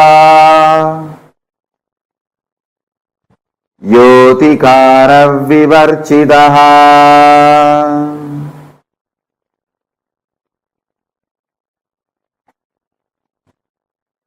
I want you to listen to the original verses. That is the reason I am reciting the original verse. Now I will read out the translation. Subramanya, the son of Paramashiva, is asking Paramashiva, O great Lord, I am intent on hearing from you the essential and immanent nature of the bound self and of fettering bonds as they really are. Also explain how the souls and bonds get linked. And the Lord asked of these two, Pashu and Pasa, which do you want to hear first, Pasa or Pasu? Lord Skanda replied, what are those bonds? What is it that which is often told as Mala, for which reason souls get chained with the limiting factors?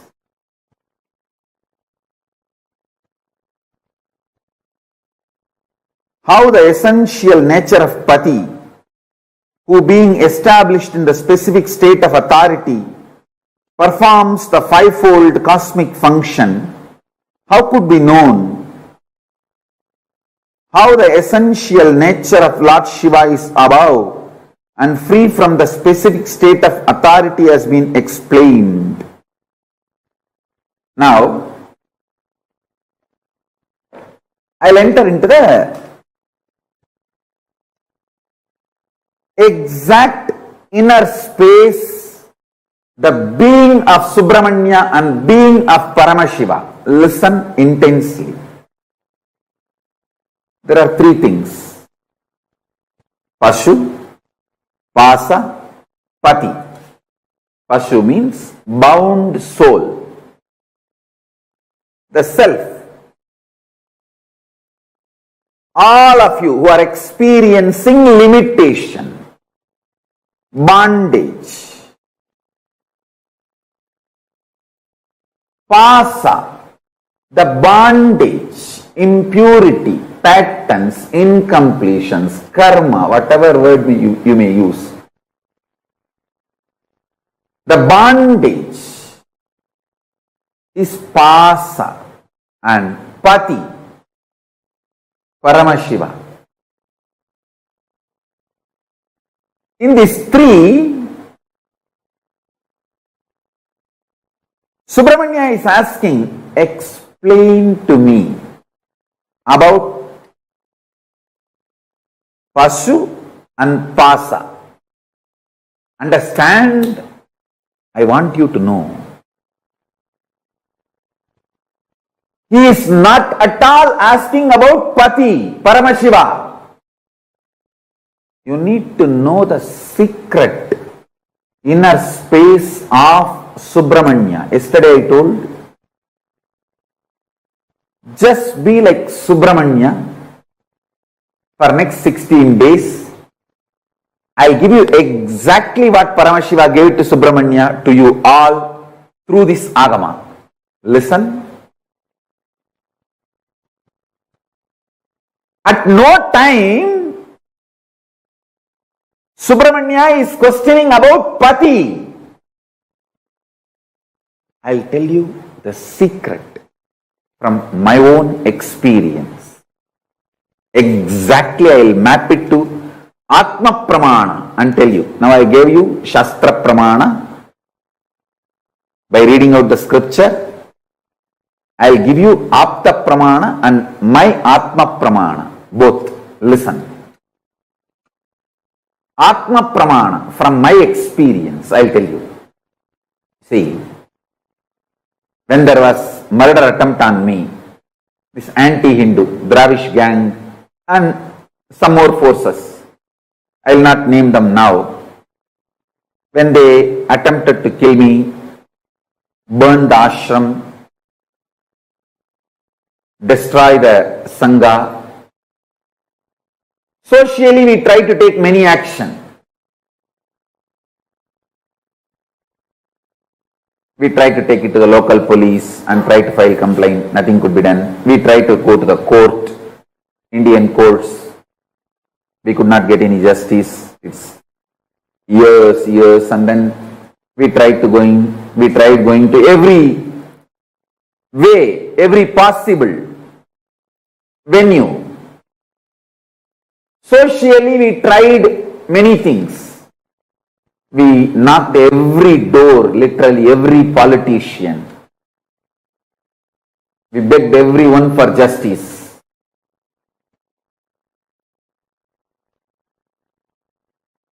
Socially, how we try is one. And we tried to tell our story to everyone. Morally, how we deal is one. All that is external world, outer world related.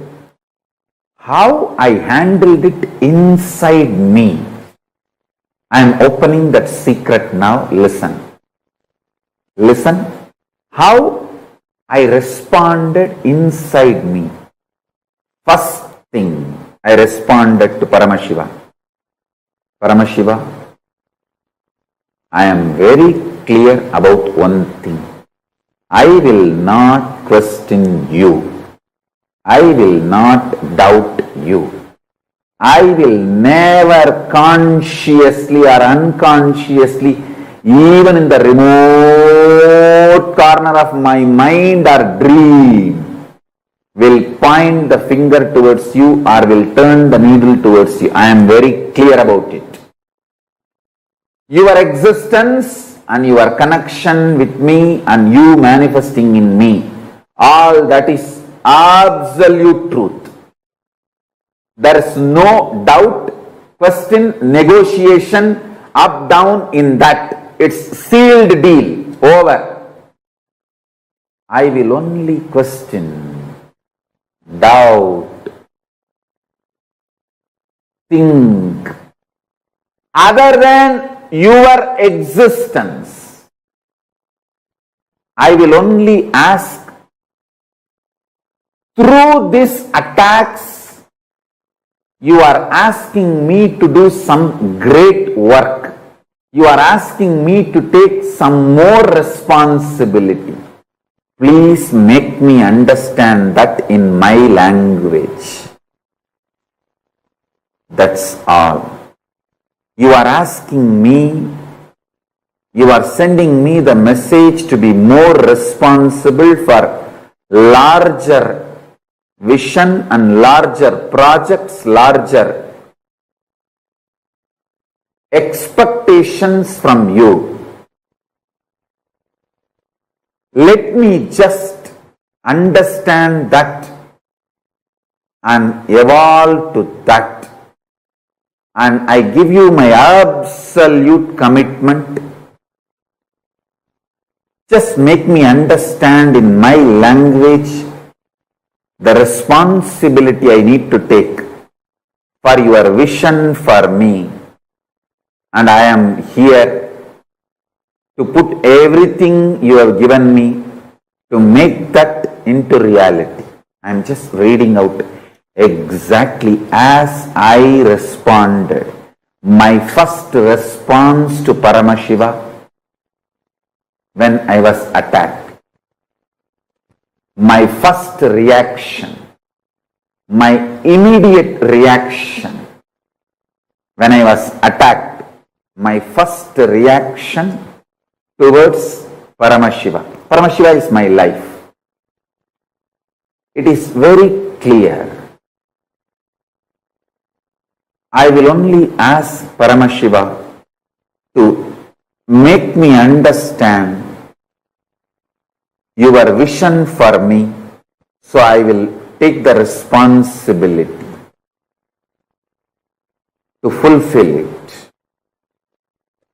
I know through this attack, you are asking me to take responsibility for a larger vision of you. You want me to raise to the higher level of life, higher and higher. Just make me understand in my language that I understand. Map it to my system. Help me that. So, I go all out and take responsibility for your vision for me. Let me flare up and get more integrated to you, Paramashiva, my Mahadeva.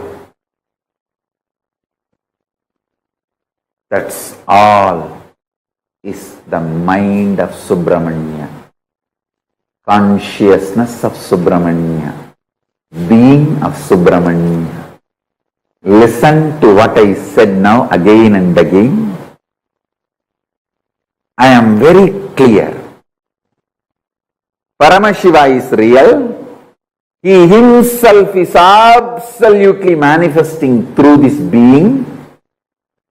So anything happening from outside, any attack, anything happening, I will only look into what Paramashiva is trying to teach me through this.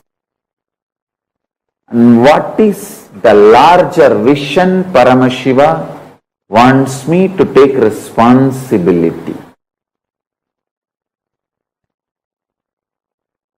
Now, I am flaring up and getting more integrated to Paramashiva. How I can fulfill his larger vision for me. That's all. I tell you, all those dash, demons, devils, rakshasas, racist terrorists, Dravish terrorists, media mafia, Hindu phobia terrorists, and anti-guru Hindu gangsters, guru phobia Hindu terrorists. All of you please be informed. The more you try to attack me, the more I flare up and get more integrated to Paramashiva. So, every time you try to attack me, you are only going to find more powerful, more integrated, more responsible, more enriching, more powerful Nithyananda Paramashivam. You are only making my version higher and higher and higher, because my whole mental setup, my consciousness is such more attack from outside. I only get more integrated to Paramashiva. Understand? The same hot water makes potato soft, egg hard. So hot water does not decide the content, that decides how it is going to become. So external situations does not decide, the inner consciousness decides the outcome. I tell you,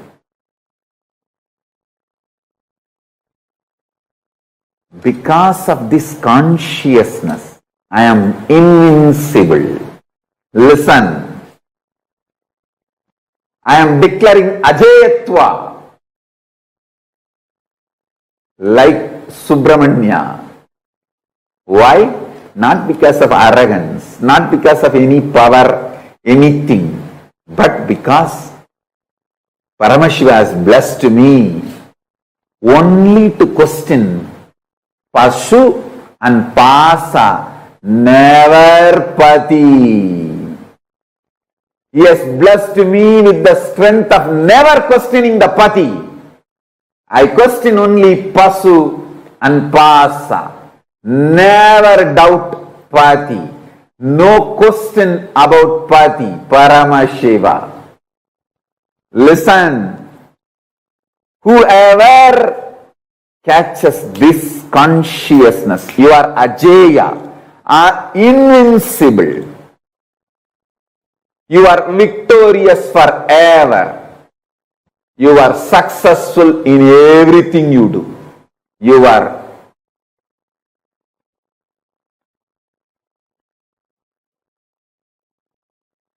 invincible.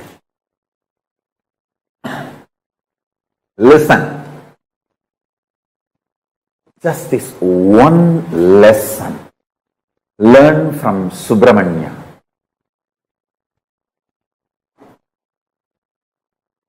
Question only Pasu and Pasa. Individual, bound soul and bondage.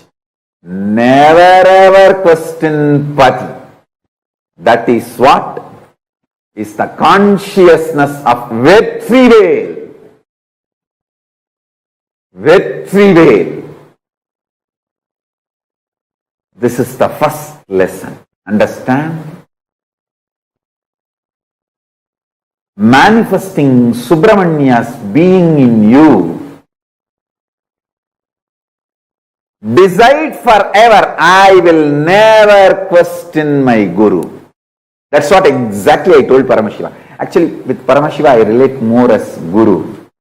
Because the most intimate experience I had with Paramashiva is when he came as Arunagiri Yogeshwara.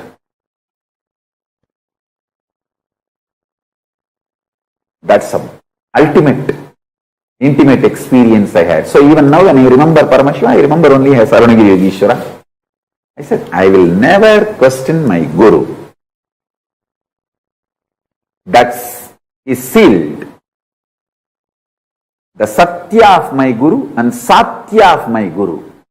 Reality of my Guru, possibility of my Guru. No question about it.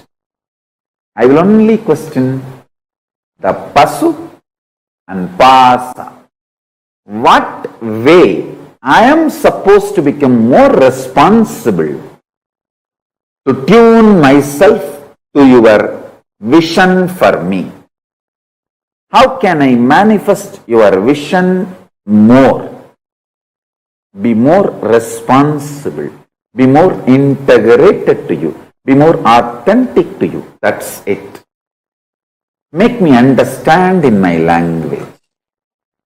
I am here all out 100% with ferocious tyaga to burn myself,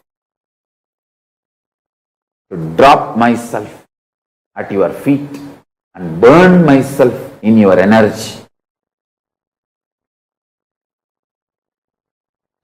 And with this ferocious tyaga, I am here to become part of your larger vision. That's it. That's it. I am here only to question Pashu and Pasa about bondage and bound soul. Over. Nothing else. Nothing else. Will never ever question Pati. Pati's reality and possibility.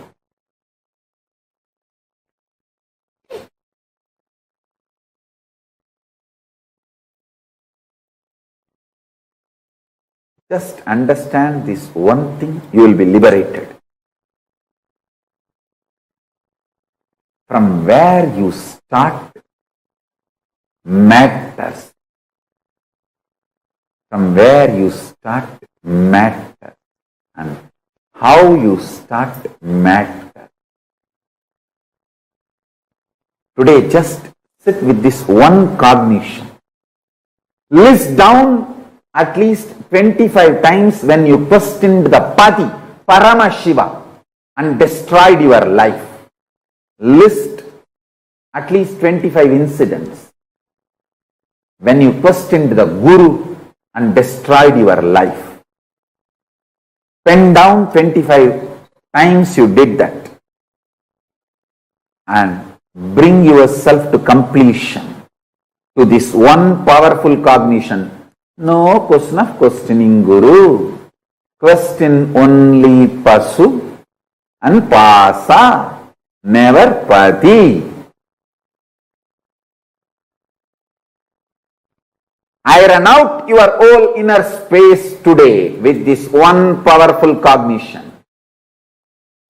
Come to the Subramanya consciousness.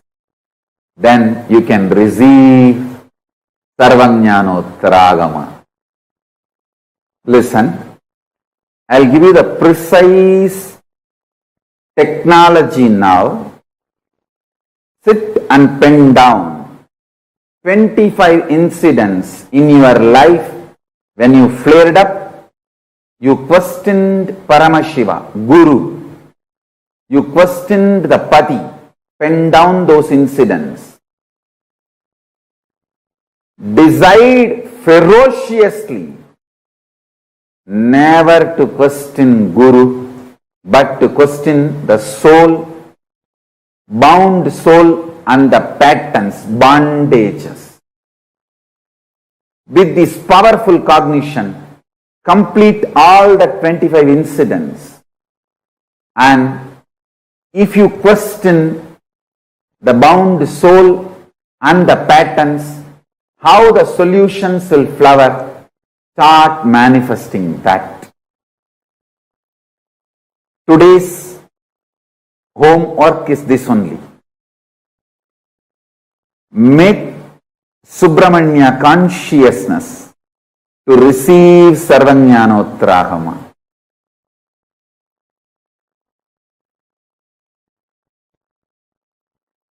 Just make yourself as simple as Subramanya. You will manifest it. You will manifest Paramashiva. Whatever Paramashiva gave to Subramanya, you will receive that.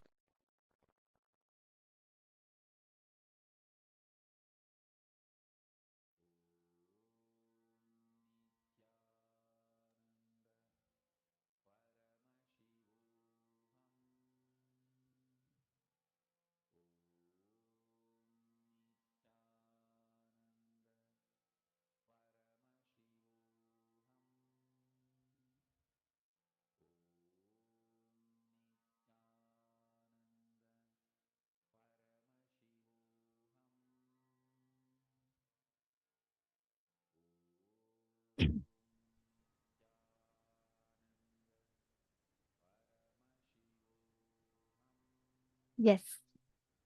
Come on. Now tell me, what is the secret of Subramanya's inner space? Let us see. I request every one of you to post.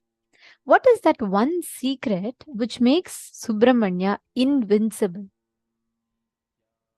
I think Swamiji explained it so beautifully.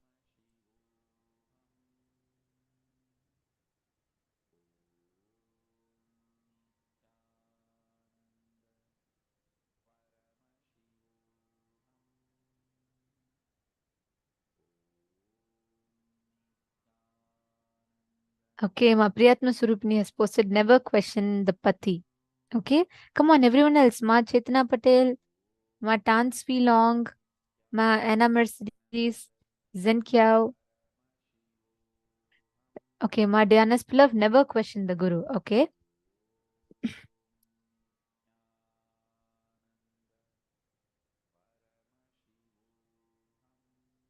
Subramanya never questioned the Guru. Mantus has posted, Ma Geetanji Khan has posted, surrender.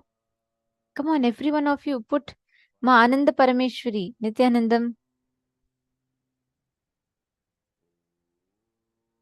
External decisions do not affect the outcome. Ma Diana's Pillow has posted. All right. Very nice.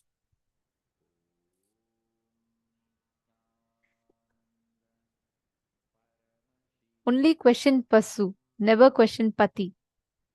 Madonna, my Joyce has posted same consistency with Paramashiva. Beautiful. Many of you have posted different thing. Now listen, Swamiji said, like all of you have correctly posted, Swamiji said, just never question Pati. Question the Pasha and Pashu. These three words. Pasha is the bondage. Pashu is the bound soul. Pati is Paramashiva. Never question the never question Pati. Question the bound soul and the bondage, the Pashu and Pasha. If you question the Pati, you lose life. You literally lose the essence of what life is, because you don't allow yourself to have the experience of what life is. Never question the Pati. Always question the Pashu and Pasha, the bound soul and bondage. Just this one secret, right? This one secret makes Subramanya who he is. This one secret makes Subramanya powerful.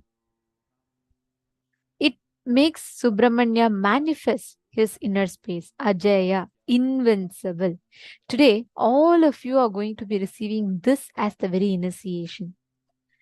Wherever you question the Pashu and Pasha, you have one conquered life at that point. Wherever you question Pati, you have lost the opportunity. Swamiji gave a very beautiful analogy. The same hot water, the boiling water, when you put a hard potato, it becomes soft into the boiling water. When you put a soft, brittle egg, it becomes hard in a boiling water. Are you going to be a soft potato, a couch potato, or are you going to be an enlightenment egg? Understand, the same hard boiling water, even a hard potato will become very soft. It does not determine on the situation. Same situation. You can choose to be powerless. You can choose to give up in life. You can choose to leave things. You can just say, okay, that's all, I can't do it. That's all done. I'm done. Or you can choose to complete. You can choose to deal the whole thing from the space of completion. The choice lays in your hands. Are you going to allow this powerlessness to take over you? Or are you going to allow yourself to choose the powerfulness and stand with strength and courage like Subramanya? That is what is the meaning of Ajaya, Ajayatva. Ajayatva is nothing but you manifesting that space of invincibility. See, this is one key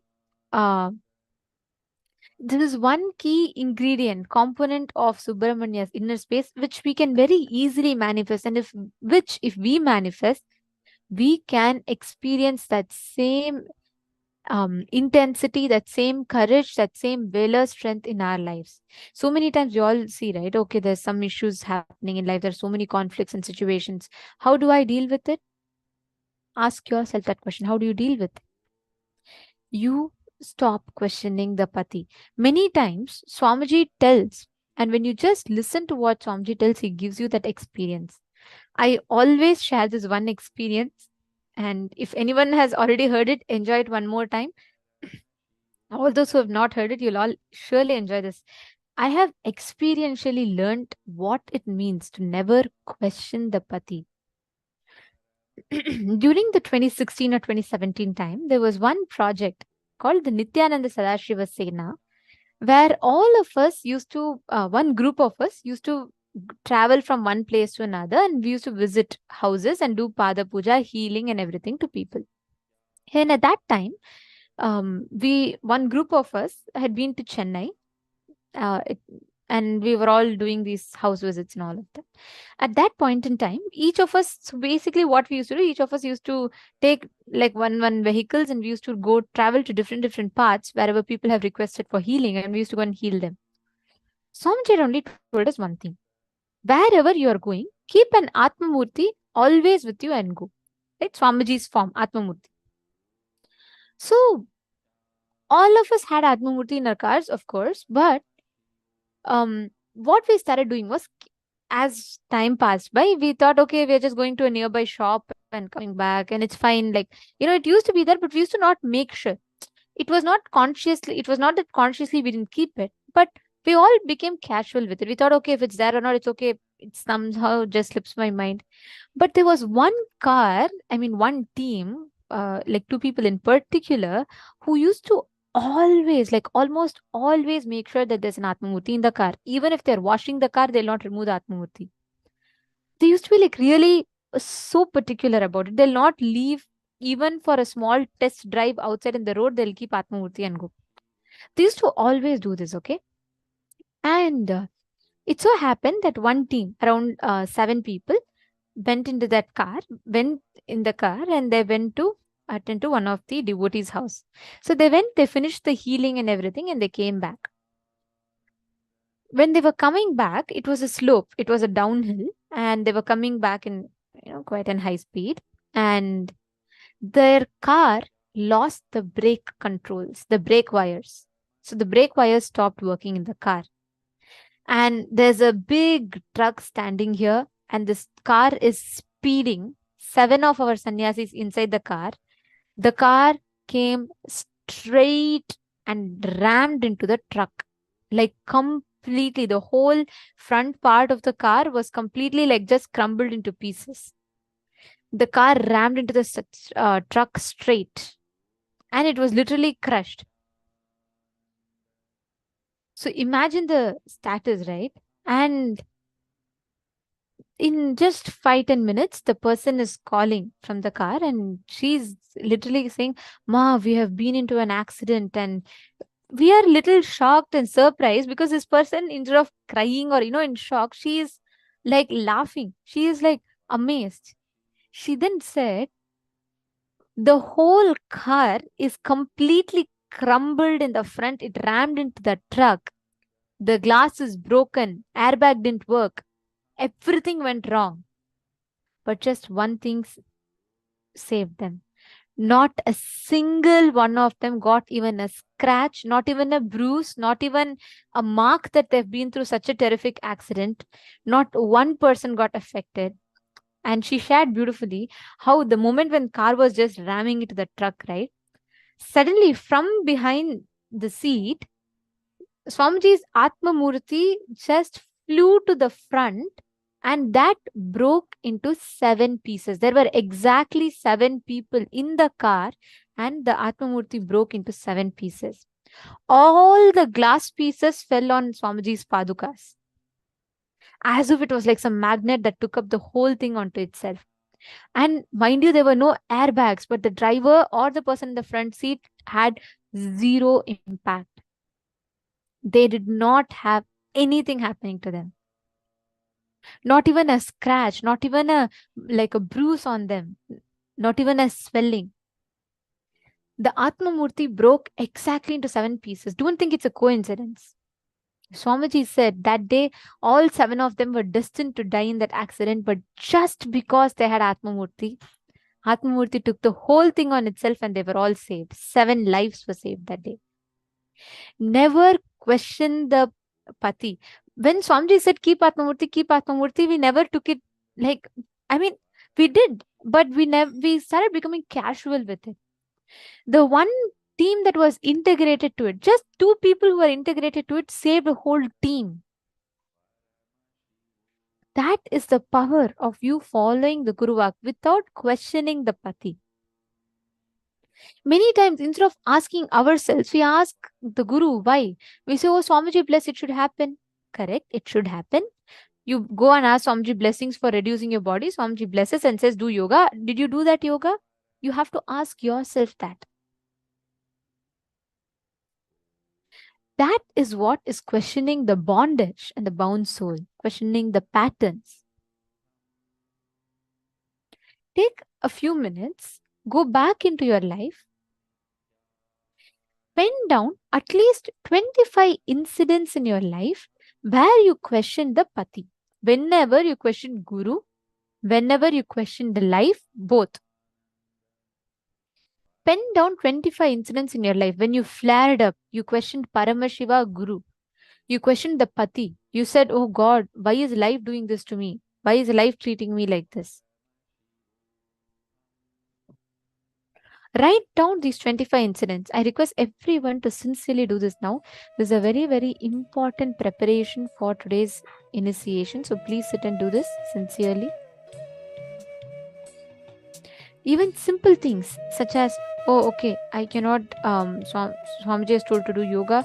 And why should I do yoga? Why is it not happening? Why should I not do it? Why should I do?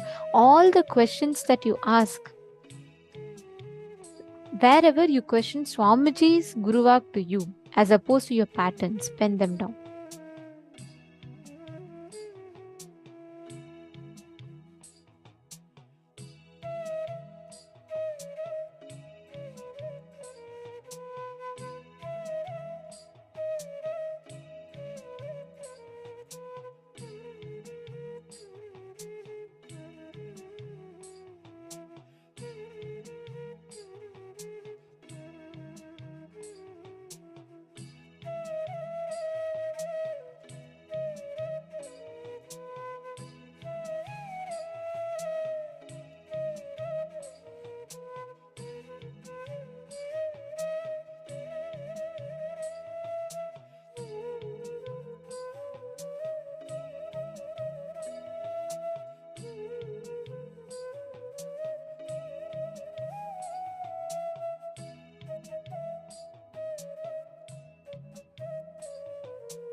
Let's relax.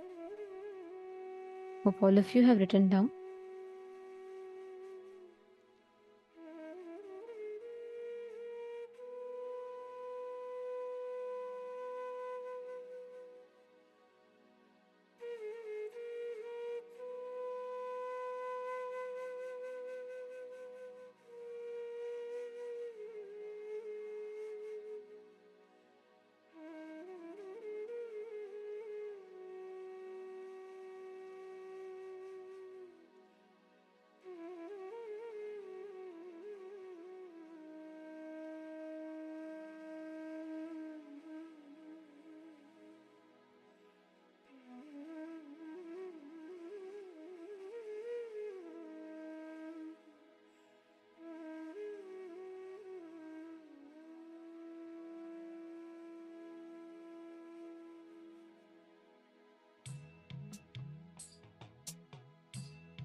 Yes.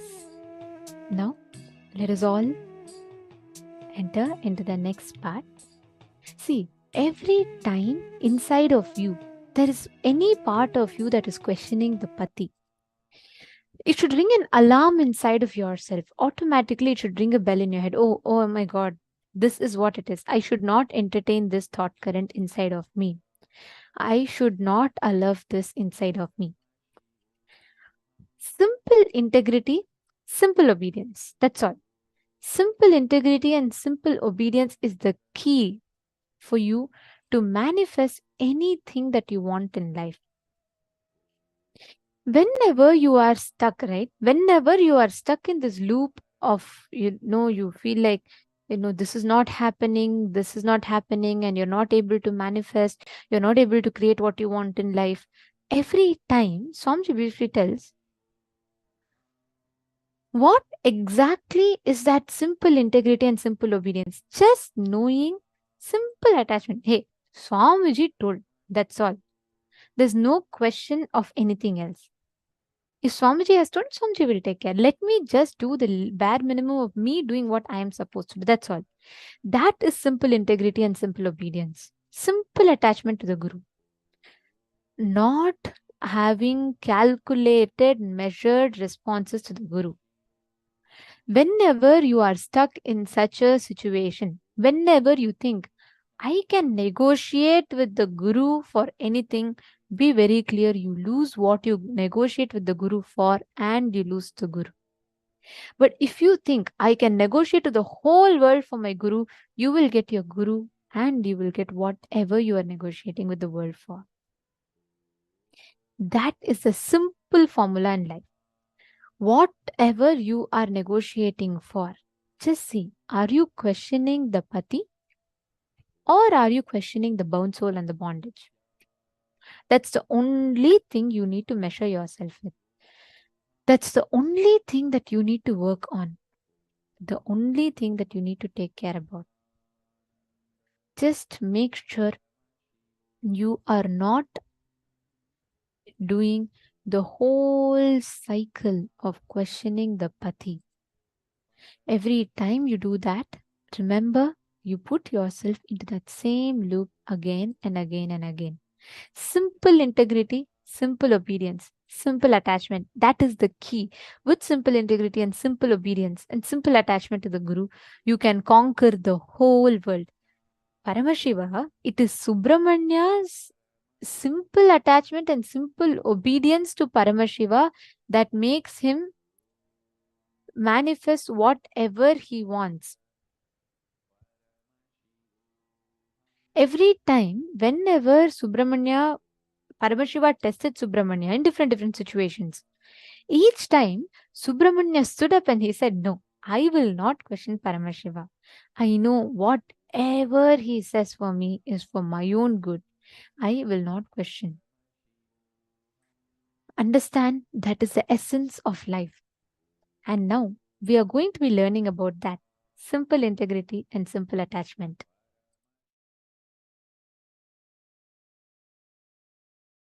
Guru Tattva is only to lead you to the Guru embodied. Vedanta principles great philosophies, Guru Tattvas, practice, everything is only just to reach you to the embodied Guru. Only embodied Guru can give you enlightenment. No Tattva principle can give you enlightenment directly. Even an incarnation like me, I needed an embodied Guru directly. Paramashiva has to come as Arunagiri Yogishwara, embodied form, and has to liberate me. Understand? Arunagiri Yogishwara manifesting in my life as embodied form is a great statement given to the world. Embodied Guru is mandatory even for incarnations. Understand? All the teachings, essence, Guru Tattva is to inspire you, to reach you to the embodied Guru. Once you reach the embodied Guru, Guru Gita is the only book where he talks to her about him. He talks to her about him. Paramashiva talks to Parashakti about Guru. Understand? Guru Tattva, teachings, essence, imbibing all of it. All this is great to inspire you, to push you, to make you reach the embodied Guru. Once you reach the embodied Guru, once you recognize him, once you understand him, whole life is simple. Exactly, I will tell you the essence of teachings I learnt from my Guru, Arunagiri Yogishwara.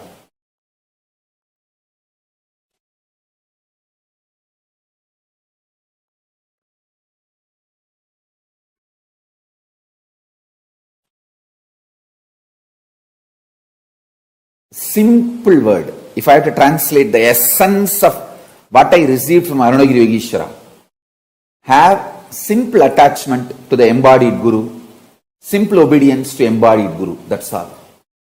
That simple attachment will become beautifully initial level love, then next level love, then it will become pure Prema Bhakti, then it will become Atma Bhakti, then it will become oneness and enlightenment. Simple obedience will start the dialogue, then the instructions, teachings will be given, then solutions will be given, then initiation will happen, then process will happen, then powers will be transmitted, then oneness will manifest, enlightenment is achieved. Simple attachment, simple obedience, that's all.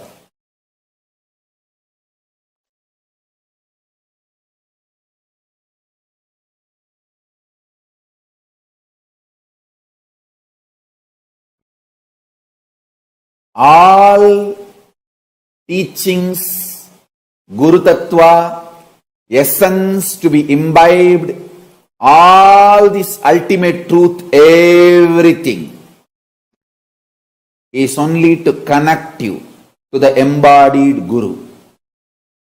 Once you have reached the embodied Guru, after that only one teaching, simple attachment, simple obedience, that's it. Then simply the transmission happens and you become enlightened. If you want real enlightenment, because only Guru knows what has to be imparted in you and where you have to be given a breakthrough. No teaching, no tattva can, because tattva and teachings, all that your mind can digest and make a very cunning structure for you to continue to flourish, thrive in your delusion. Most of the time when people keep only the teachings and leave the embodied Guru, they become so cunning.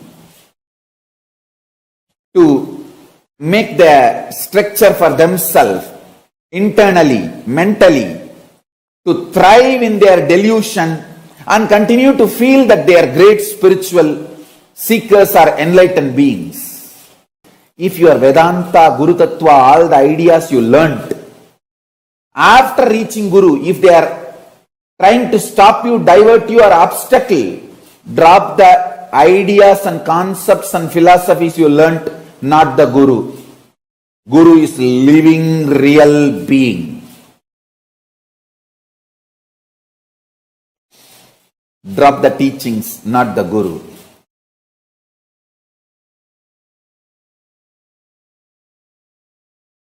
Living real being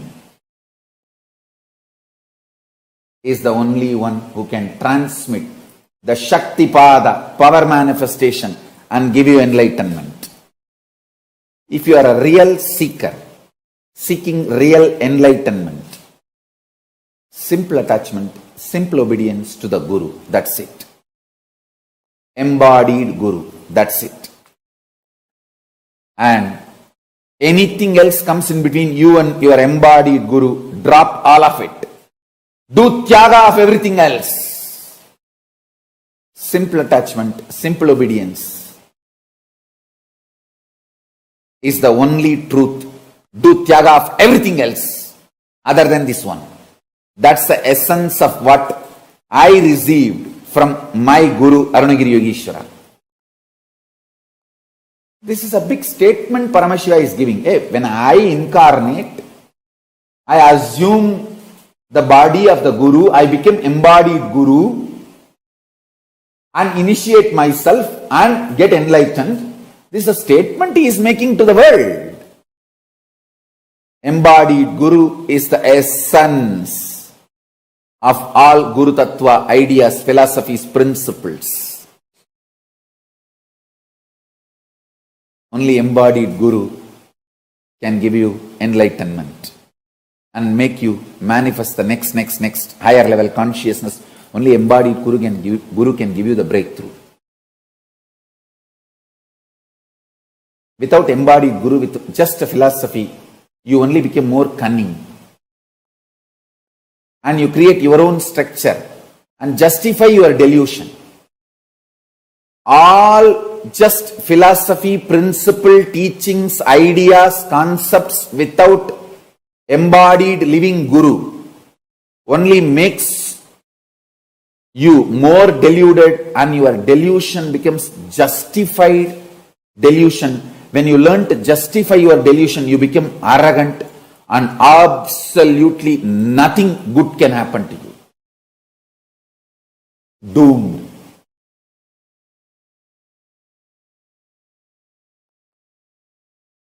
So if you are a real seeker, interested in real enlightenment, have real simple attachment, real simple obedience to the embodied Guru. That's it. It's for all real seekers who are interested in enlightenment.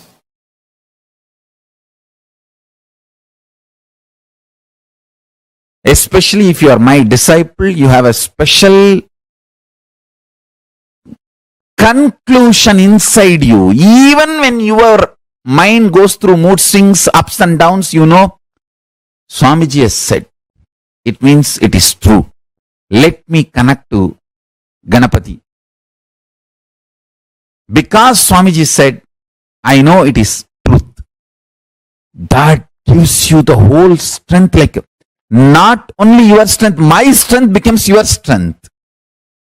That is the power of integrity to Guru. Understand? Whenever you declare your integrity to Guru, all the strength of the Guru becomes your strength. All the powerful cognitions of Guru becomes your powerful cognitions. All the wealth of the Guru becomes your wealth. Declaring integrity to Guru makes you one and equal with Guru. You can confidently walk into Kailasa and say, hey, my Guru said, Ganapati is here. I came to see him. He gave me the password, Om Gam Ganapatiye Namaha. Please inform Ganapati that I have come to see him. Want to have his darshan? My Guru told he exists. My Guru has seen. I tell you, really he exists. And he responds. Fools are those who say God is one. I tell you, in reality, God is oneness, not one. The oneness is God. I tell you, when you experience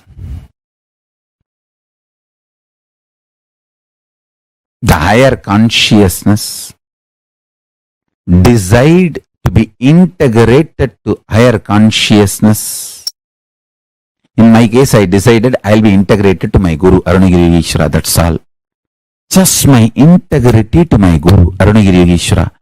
He makes sure I am protected. He strategizes properly. The right door will be opened and the right door will be closed, and if all doors are closed, he opens the roof and airlifts me. He does what needs to be done. He protects. All I know is simple attachment to my Guru and simple obedience.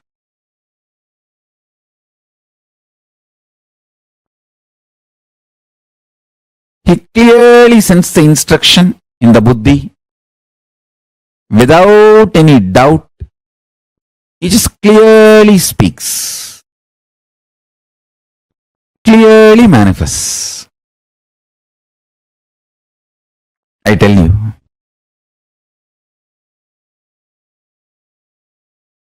I entered into KAILASA just with this simple Guru Pass, Master Card. My Guru Arunagiri Yogeshwara told me Paramashiva exists, and he has given me this mantra. Please allow me to see Paramashiva. That's all. The doors of KAILASA opened and I saw Paramashiva was there. When I saw, I realized my Guru only is Paramashiva. There is no other surprise.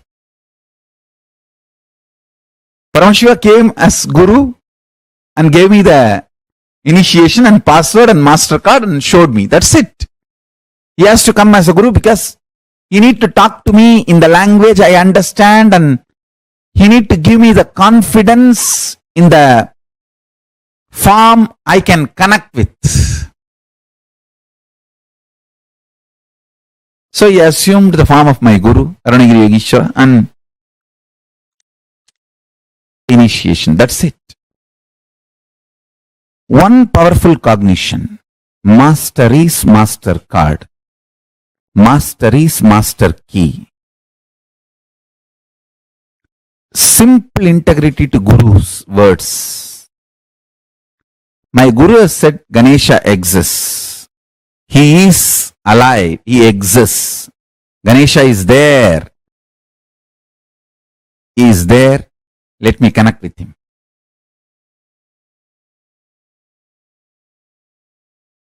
Stop dealing me strategically. Start dealing me with simple integrity. Simple integrity and simple straightforward tyaga. What you can give, that last thing, sacrifice that. Kannappa, whose eyes still I am having. Ilayangudi Maranar, whose food still I am eating. Understand, all these people gave the last push and gave what they can give. Sacrifice. Kannappa's first eye I am not having. Second eye I am having. His first eye is Tyaga. Second eye is ultimate Tyaga.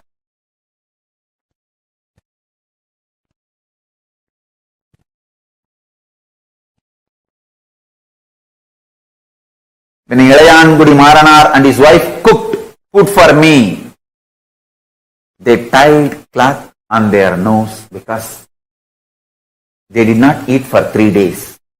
If they smell the food, their mouth may give saliva, so food will be dirtied because mentally they wanted to eat. Uchishta. So they tied the cloth and cooked for me. That tyaga, still I am enjoying. Understand? The relationship between you and me is absolute tyaga based. You give your ultimate, I give my ultimate. It is not strategical. It is tyaga, undeniable tyaga. I don't care who gives what.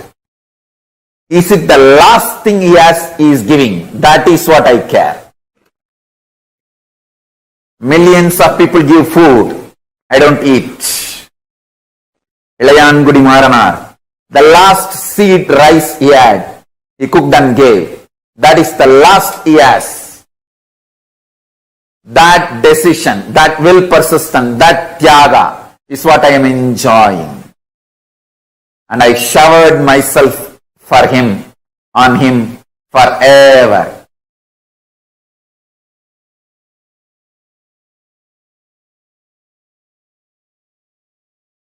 Tyaga is the bridge between Guru and disciple, not any other strategy.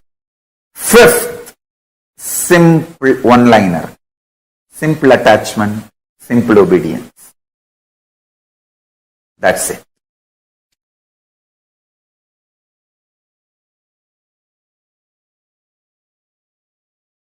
Understand? Sankhya, multi-dimensional logic of your inner space, you need to understand. When you declare simple integrity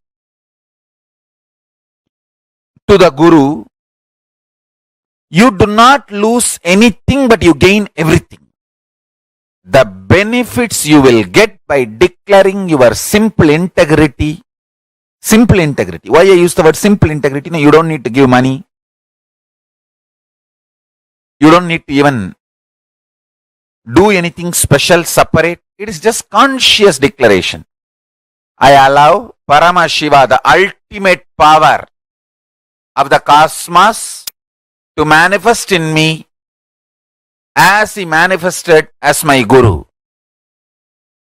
Sankhya of declaring your integrity, multi-dimensional logic of declaring your integrity. I will reveal it to you. See, the conscious decision, conscious declaration gives Paramashiva to enter into you. Your individual identity is borderline by your decision of your idea of freedom. If you consciously declare, I declare my integrity to Paramashiva component in Swamiji, in my Guru.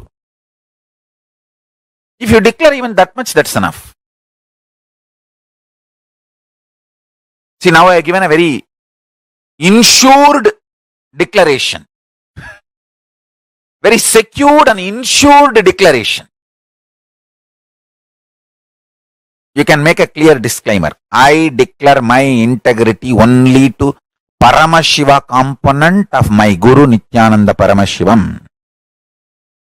And non-Paramashiva component, I am not declaring my integrity. You can clearly make it. I don't have a problem. So you feel very secured and insured.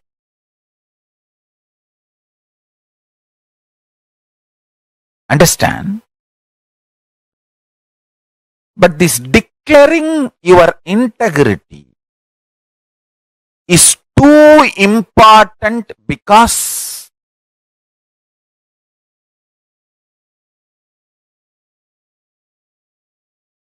this is the Sankhya multidimensional logic of consciousness. Only then consciousness can enter into your being and awaken you. This Navaratri, let us make as many people as possible declare their simple integrity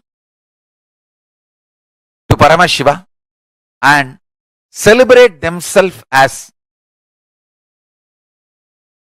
consciousness. Celebrate themselves because they are consciousness, not because of their money, their power, their positions, their social power, political power, or anything, their beauty, age, health. Celebrating themselves because they are consciousness.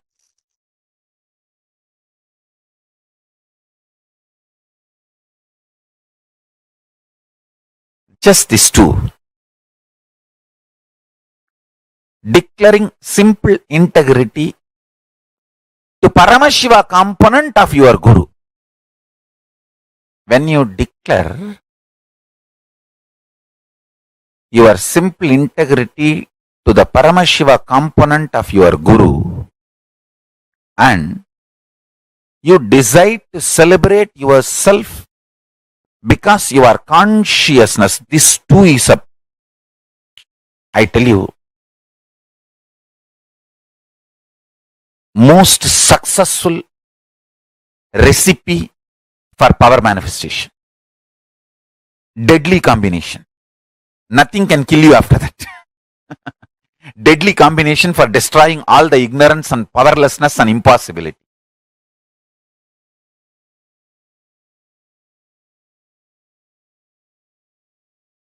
Listen carefully. The vibrant presence of Paramashiva called Parashakti. Understand? The vibrant presence of Paramashiva called Parashakti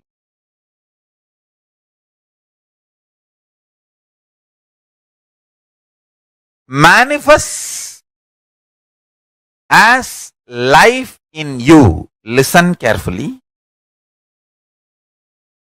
The vibrant presence of Parashakti manifests as life in you.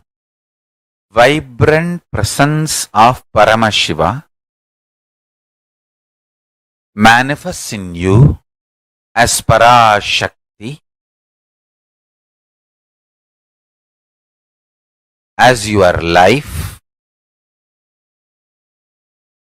even beyond your SDHD, as long as you have simple integrity with your Guru. Listen carefully.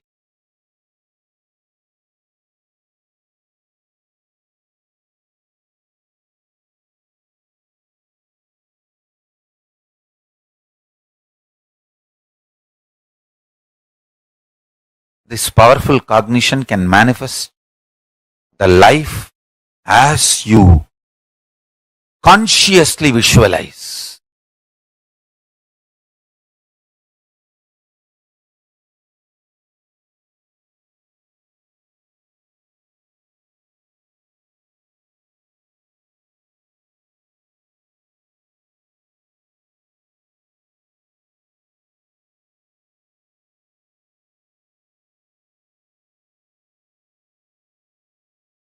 Listen intensely.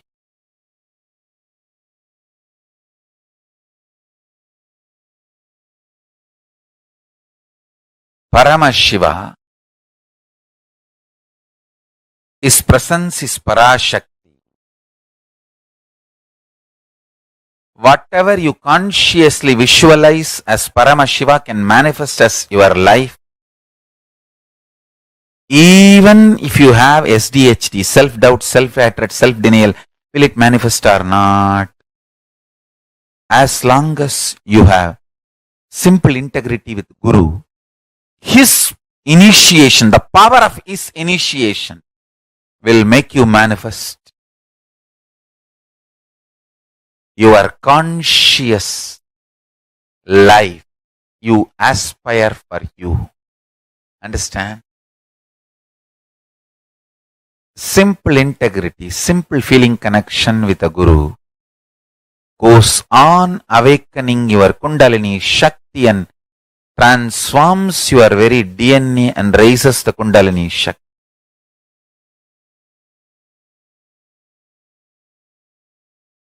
More and more power.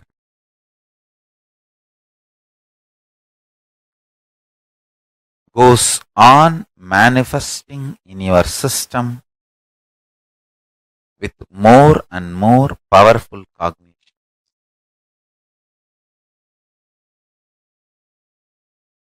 The amount of time you spent to build each powerful cognition is your tapas. Every time when I surrendered to my Guru, I felt my surrender to my Guru empowered me, not him. He did not get empowered or he did not get any power over me. I got empowered. Actually, I got the power over him. And I got empowered. When I became his puppet, I became the most powerful Parameshwara.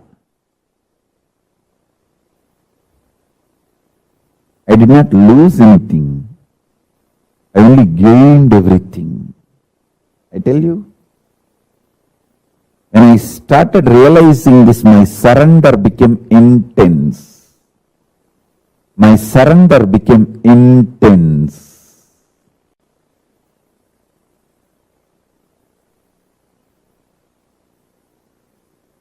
If you realize your surrender empowers you,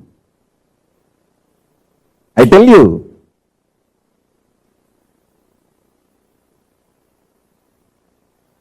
if you realize your surrender empowers you,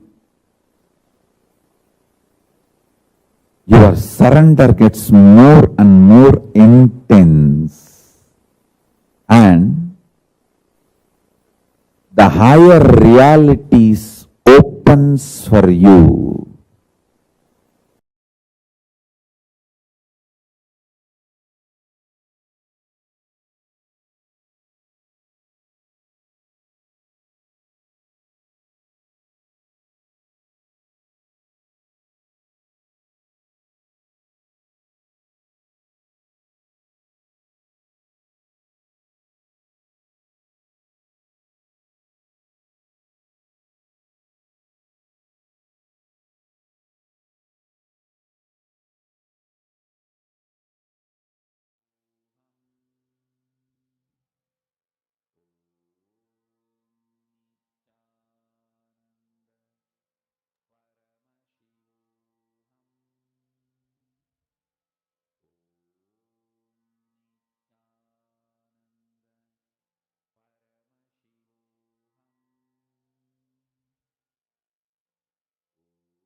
It's such an important truth to all of us.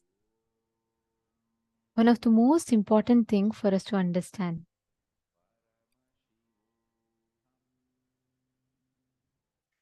Just cognizing, remembering, understanding that your simple love, simple obedience and simple integrity to Paramashiva is all that matters. Nothing else counts. If you just remember that one truth inside you, if you just remember that one truth in your inner space, you will realize how life presents all the situations to you only to bring you to completion. Only, even in the most worst situation, you will only fall on his lap. You will only fall on his lap. And Swamiji will literally be there holding you. He will take care of you and he will make sure that you are safe. But from our side, the only thing we need to have is simple integrity, simple attachment, and simple obedience. That is the only thing we need to have. What do each of you understand as simple integrity and simple obedience?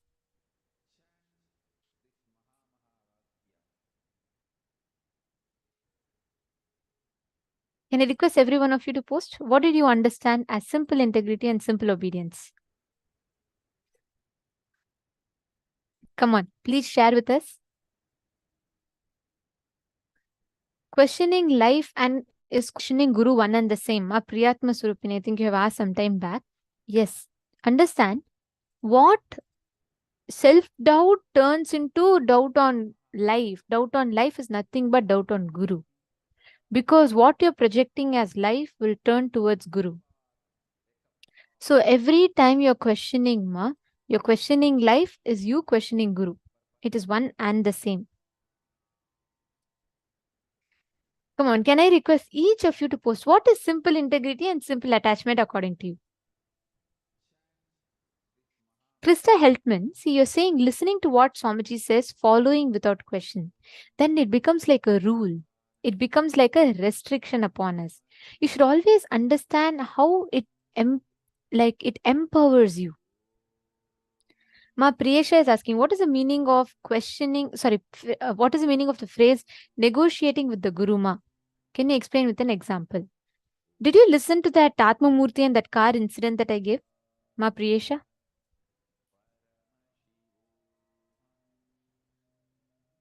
Understand that in that example, the group that did not make sure that the Atma Murti is kept, say, for anything when you negotiate, when you say, Swamiji is saying, do yoga, you go and ask Swamiji for healing. Swamiji says, okay, do yoga. You go back and negotiate with Swamiji saying, Swamiji, right now I don't want to. I know yoga is going to work, Swamiji, but I don't think I can do it right now. Is there something else I can do? You trying to negotiate back with the Guru of why something is not possible. You trying to convince the Guru otherwise of what he has told you to do is negotiating with the Guru Ma. Understanding?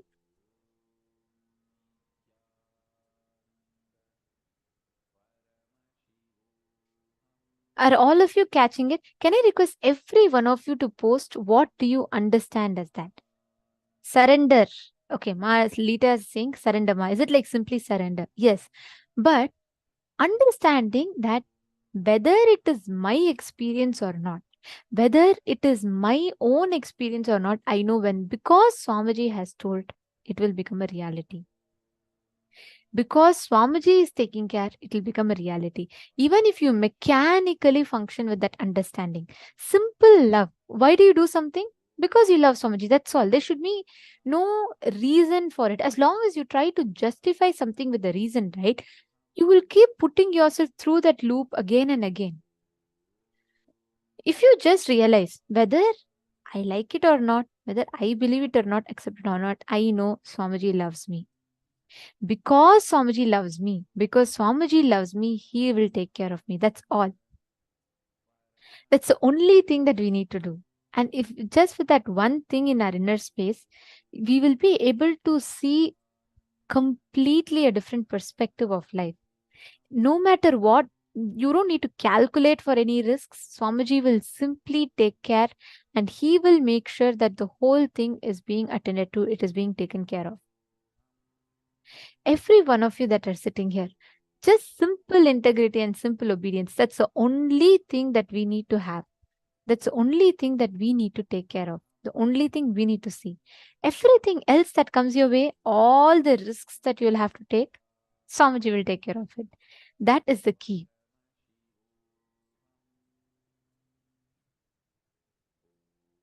See, there's a very beautiful story from Adi Shankaracharya's life.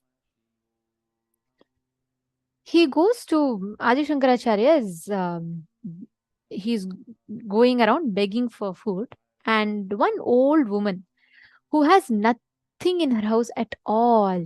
She literally has nothing in her house. And Adi Shankaracharya goes begging, and when she sees that a young sannyasi is begging, she goes and she finds out if something is there. She tells Adi Shankaracharya, see, first I don't have anything. Adi Shankaracharya says, no, whatever you have, you give me. Without the second question, she just goes and searches something. There should be something, right? She just looks for it. She sees that there is one amlaki, gooseberry. She takes that and she gives that to Adi Shankaracharya. And just with that one thing she gives, Adi Shankaracharya takes that one gooseberry, he sings the whole Kanakadhara Stotram, and he just showers.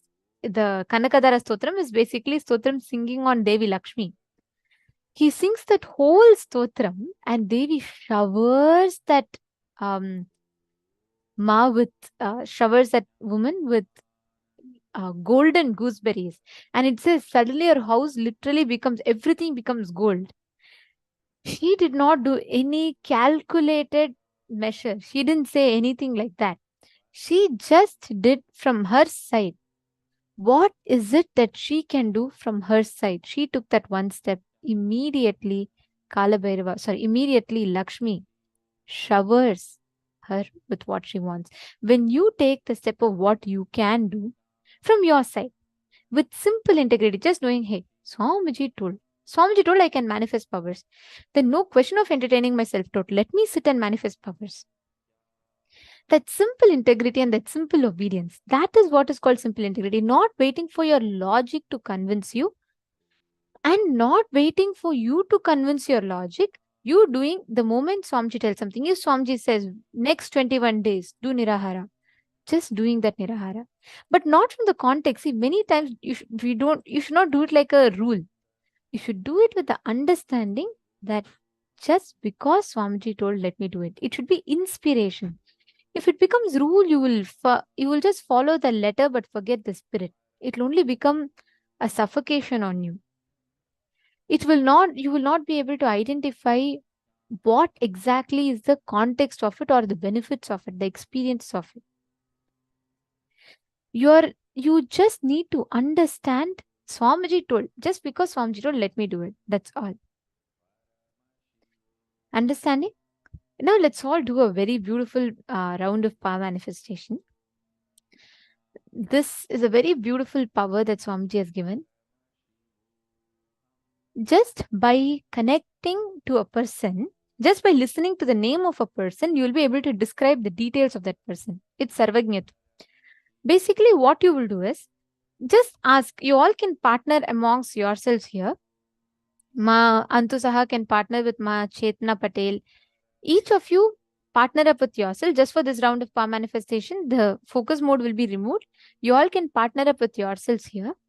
And one of your partners can ask the question to you. Okay. And you are going to be like, for example, let's say Ma Antusaha gives a name to Ma Chetna Patel. Ma Chetna, you're going to be scanning and describing the appearance of that person. Who is that person? How is that person related to Ma Antusaha? And what is that person known for? Like, is she related? Like, is she a relative, just a friend? Scan all of this and you're going to be identifying. Okay. Yamuke Vamshi. Nithyanandam, Yamuke Vamshi, are you here for the first time?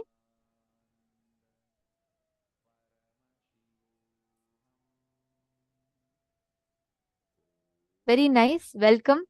And Yes, I see you've posted some message. Surely today we will be having the darshan. You can ask all your boons and prayers to Swamiji at that point in time.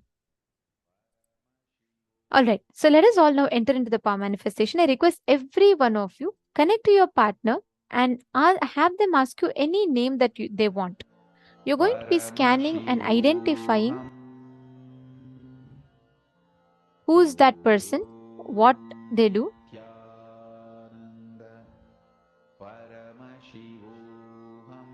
and how are they related, all these details.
Paramashivoham.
Om